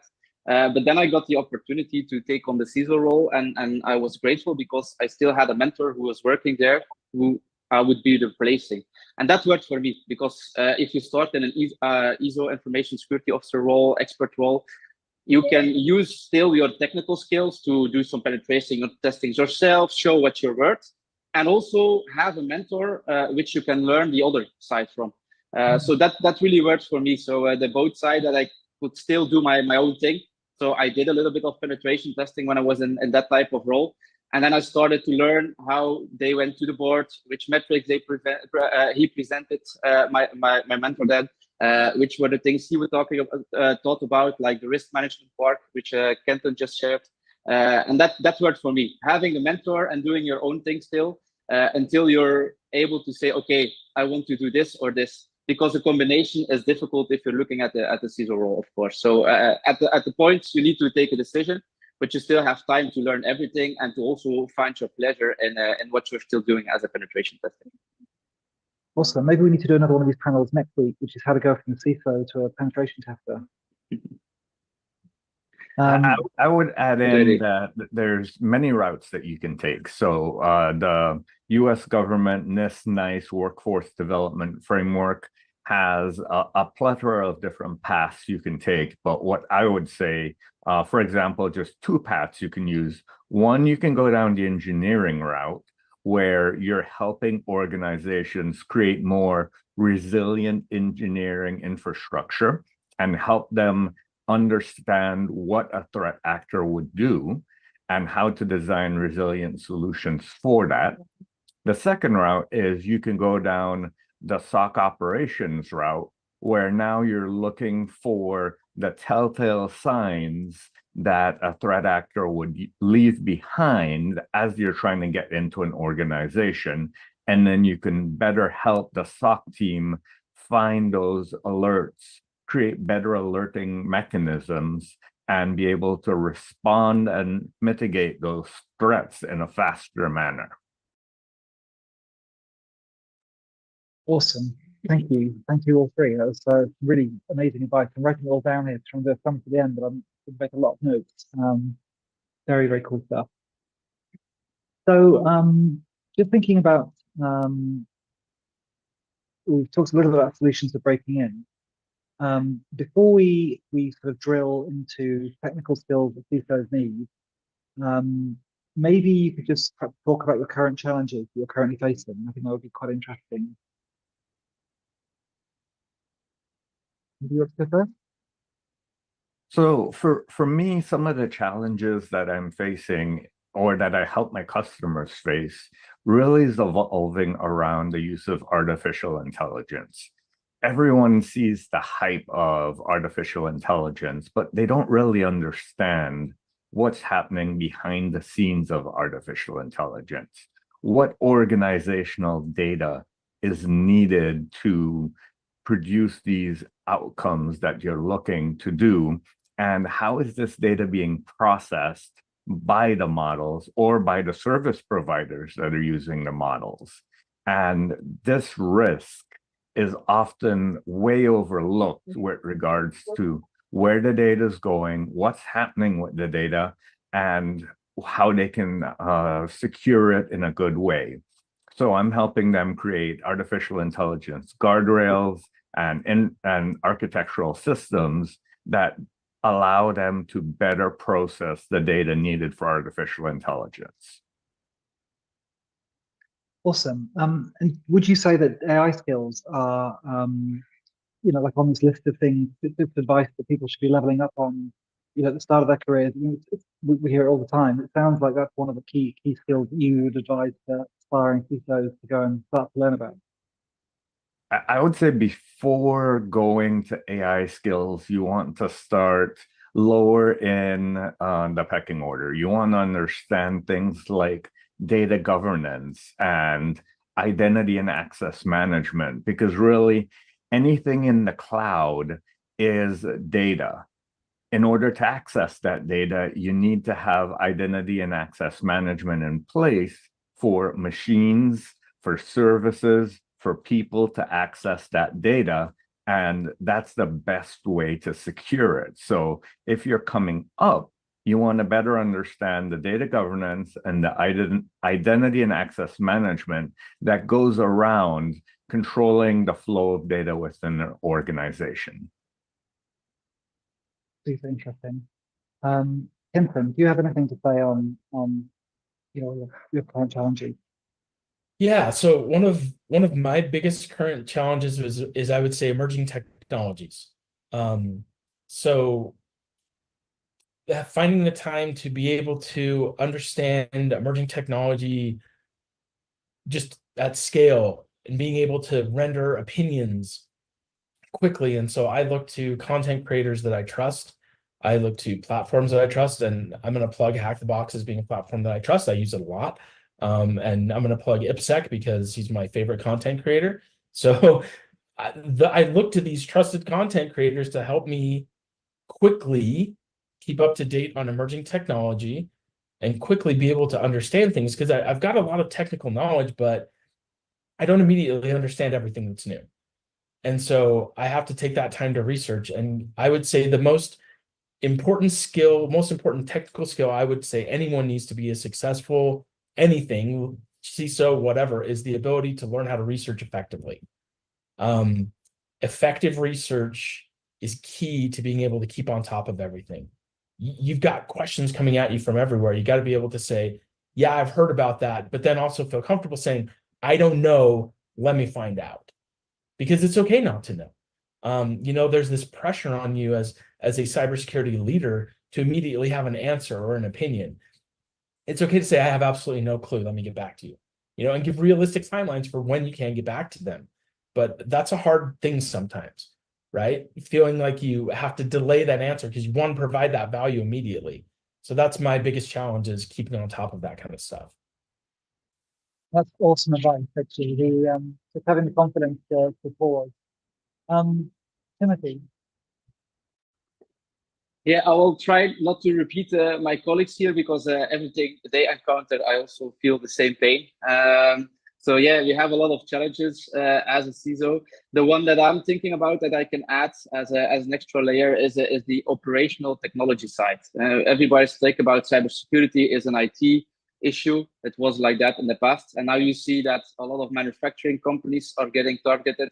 They take over machines. If you do an attack on a manufacturing company, that machine, the production machine, can burn, can explode. So you can have a lot of impact, and it's really a high trend that we see these days, and a lot of manufacturing companies are not prepared. So that's something I also working in every day at the customer that I'm CISO now, is finding the balance between the IT side and the OT side, making sure that both environments are separated from each other to begin, and getting them at the same level, because a lot of CISOs are forgetting there's still another side of cybersecurity. And if you forget that side, they can also get into your company and do a lot of damage. So that's the part that I can add as my main challenge, because I fight with it every day. Okay, brilliant. We're going to do. Can a few I minutes. add on to that, Timothy? Microsegmentation is a really important concept when you're working with OT and IT in the same environment. So as much as we try to keep them separate, there will be a convergence, and using microsegmentation as a strategy in that convergence zone is one of the upcoming things that a lot of people forget that they can do. Yeah, for sure. So thank you for adding. It's a challenge, because the environments are not prepared. You cannot just say we will patch a production machine and do it right immediately. No, the production will stop. So you need to think about a lot of things, and that's why the microsegmentation is very important, and also very simple to start with. Know what's there. Know the assets on your environment. That's the main thing that you need to tackle if you have an OT environment, because if you start with that, you will see that a lot of companies are not able to just give you a list of all their OT devices. So a lot of challenges, like I mentioned already. Yeah, I feel we could do a whole panel just on microsegmentation alone, probably. Lots of thoughts on that. We're going to do a few rapid fire questions, so keep these answers relatively short. We've got a couple from the audience. So, first one is, what's the most challenging or stressful part of being CISO? Keeping up with the news, keeping up with the latest threat actors, and being able to create risk mitigation strategies on the fly. Yeah, I would agree with that. Keeping up, also making sure, so balancing budget, vendor needs, and emerging technologies. So it's important to understand the financial part of the business too, right? So it's stressful to balance all of those things in a way to create effective risk mitigation.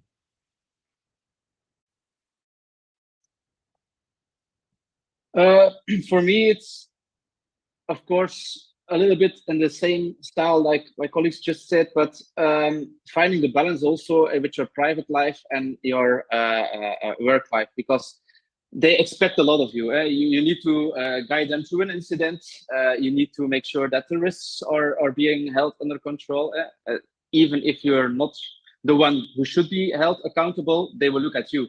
So you need to keep a lot of balls in the air, and make sure that you still survive every week. So finding the balance between getting there on your job when they need to, and also find some time to spend time with your family and do other stuff. That's really stressful for me, because I noticed this already in the past. There was something wrong with one of my daughters who needed to go to the hospital, and we had a severe incident.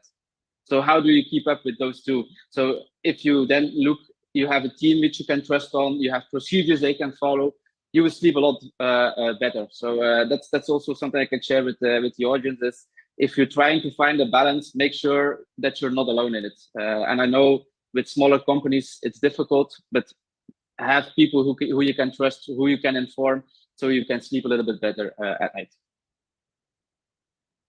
Yeah, it's interesting, isn't it, how like org structure is one of the things that can really help with burnout, stress, and work-life balance, certainly.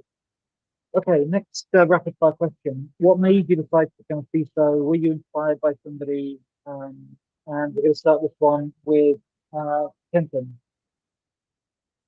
So I decided that I wanted to be able to guide decision making. And so I looked at that and said, okay, how can I be in the best position to guide decision making? And I said, okay, it's going to be me involved in risk management. And then I was like, you know what? I enjoy this just as much as I enjoy the technical part. I would like to be a chief information security officer so that I can do this throughout the company and then also have more opportunities just outside of the company, right? Through partnering with other companies and partnering with other people. Being able to guide that discussion is something I really enjoy. I enjoy taking ownership and I enjoy driving things to fulfillment. So that's something I really like. That's what made me become a CISO. And so many mentors have helped me through this process.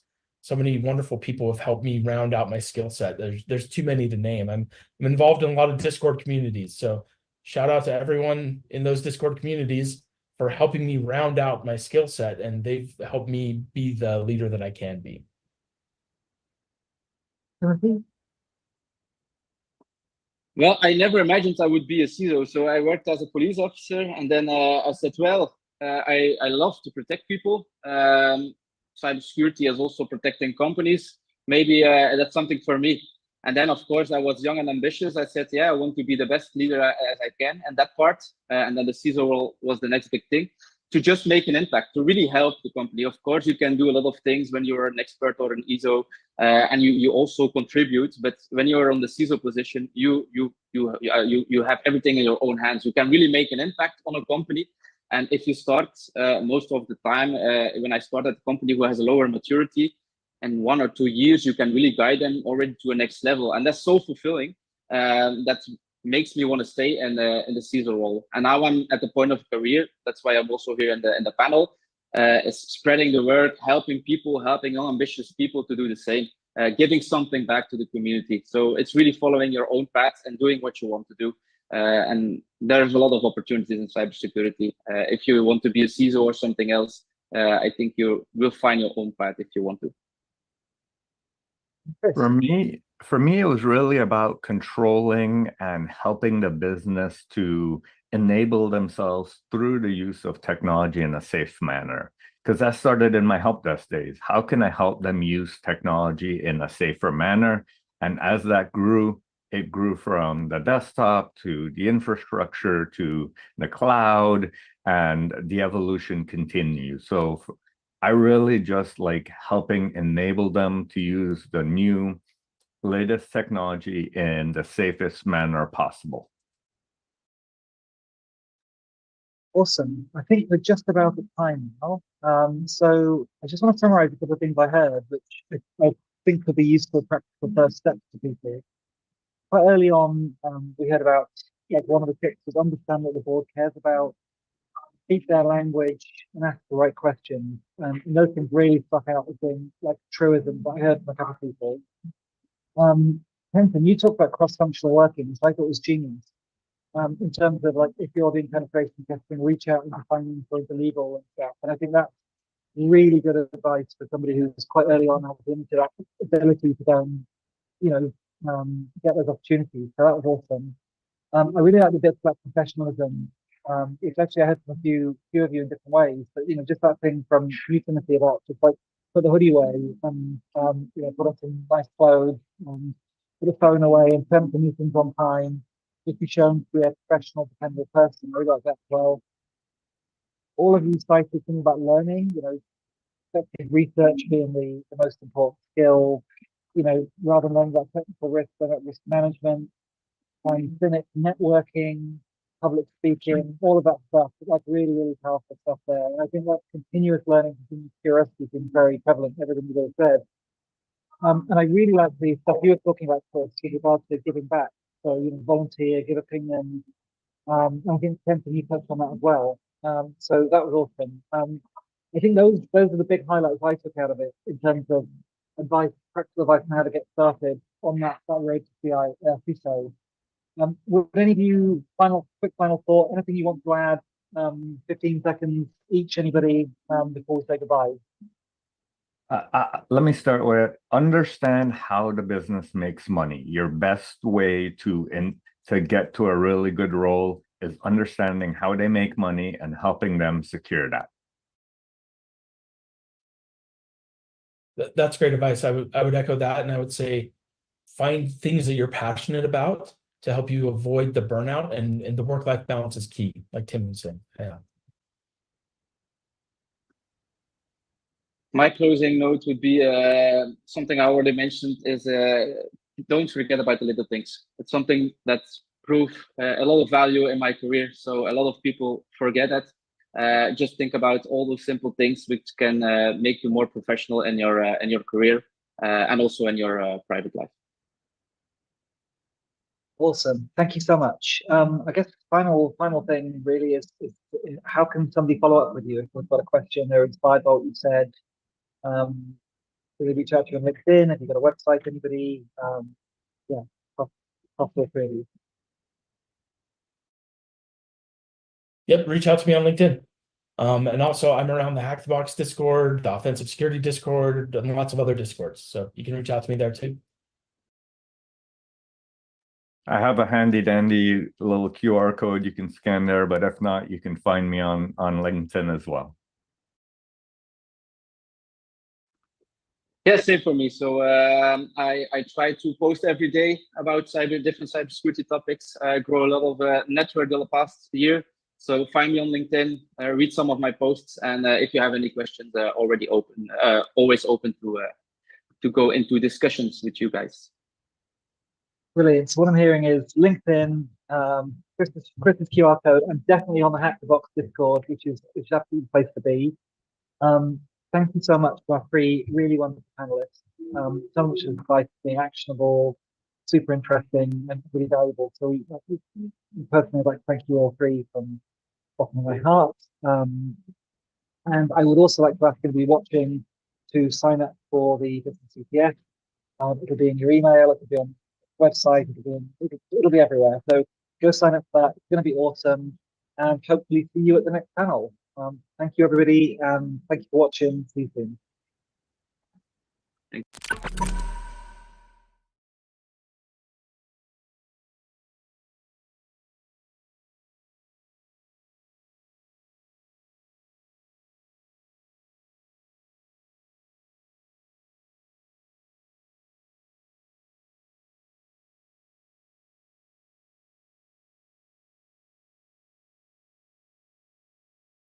You know, it does help if I'm unmuted. Hi, guys. Okay, recap. Thank you, Amy, for hosting that. Thank you, Stephen, for saying something in chat. I was thinking, wait a minute, my audio meter's going, but it doesn't seem to be doing anything. Anyhow, thank you, Amy, for hosting that. Thank you, everyone who was part of that wonderful panel. Y'all are great. Thank you for volunteering, giving your time for Hack the Box and being part of this wonderful live stream. That is going to do it for the live stream today. Now, a couple things before we wrap up. We do have, of course, the CTF itself starting tomorrow. You can get all signed up for that. I'm going to post a link for it in chat here. Oh, that live stream, the only caveat, or not live stream, that CTF rather, the only caveat is you need to have a business email. So you can sign up just by yourself. You don't have to have a team. It's a great way, especially even this weekend, just to have some fun with your coworkers. It's really fun. It's going to be an awesome CTF. If you don't have a business email or you're otherwise not able to compete, be sure to check out some of the the VODs from the live stream. Those will be up on YouTube here shortly. I'll put a link to our YouTube channel. It's the channel you're watching this on down below. But otherwise, we'll have our older CTFs and older activities on the website. So be sure to check those out. Last but certainly not least, my favorite topic. We have all the awesome swag in the swag store. That is, remember that there is a bundle for all of the swag for the business CTF this year. So the Vault of Hope, that is a 15% off. So 15% off if you pick everything up. And it's really cool swag. It is really cool. Especially my favorite is the cables, but that's just because I'm, I guess, mundane. Yeah, let's go with that. Anyhow, thank you so much, everyone, for tuning in. Y'all are the best. If you're watching this after the fact on YouTube, you're also the best. I was going to say you're even more the best. No. I like my life, folks. You're great. Thank you so much, everyone, for being here. I'll put a link to our YouTube channel down below. All the VODs will be up there shortly. And otherwise, happy hacking and have a great weekend. Thanks, everyone.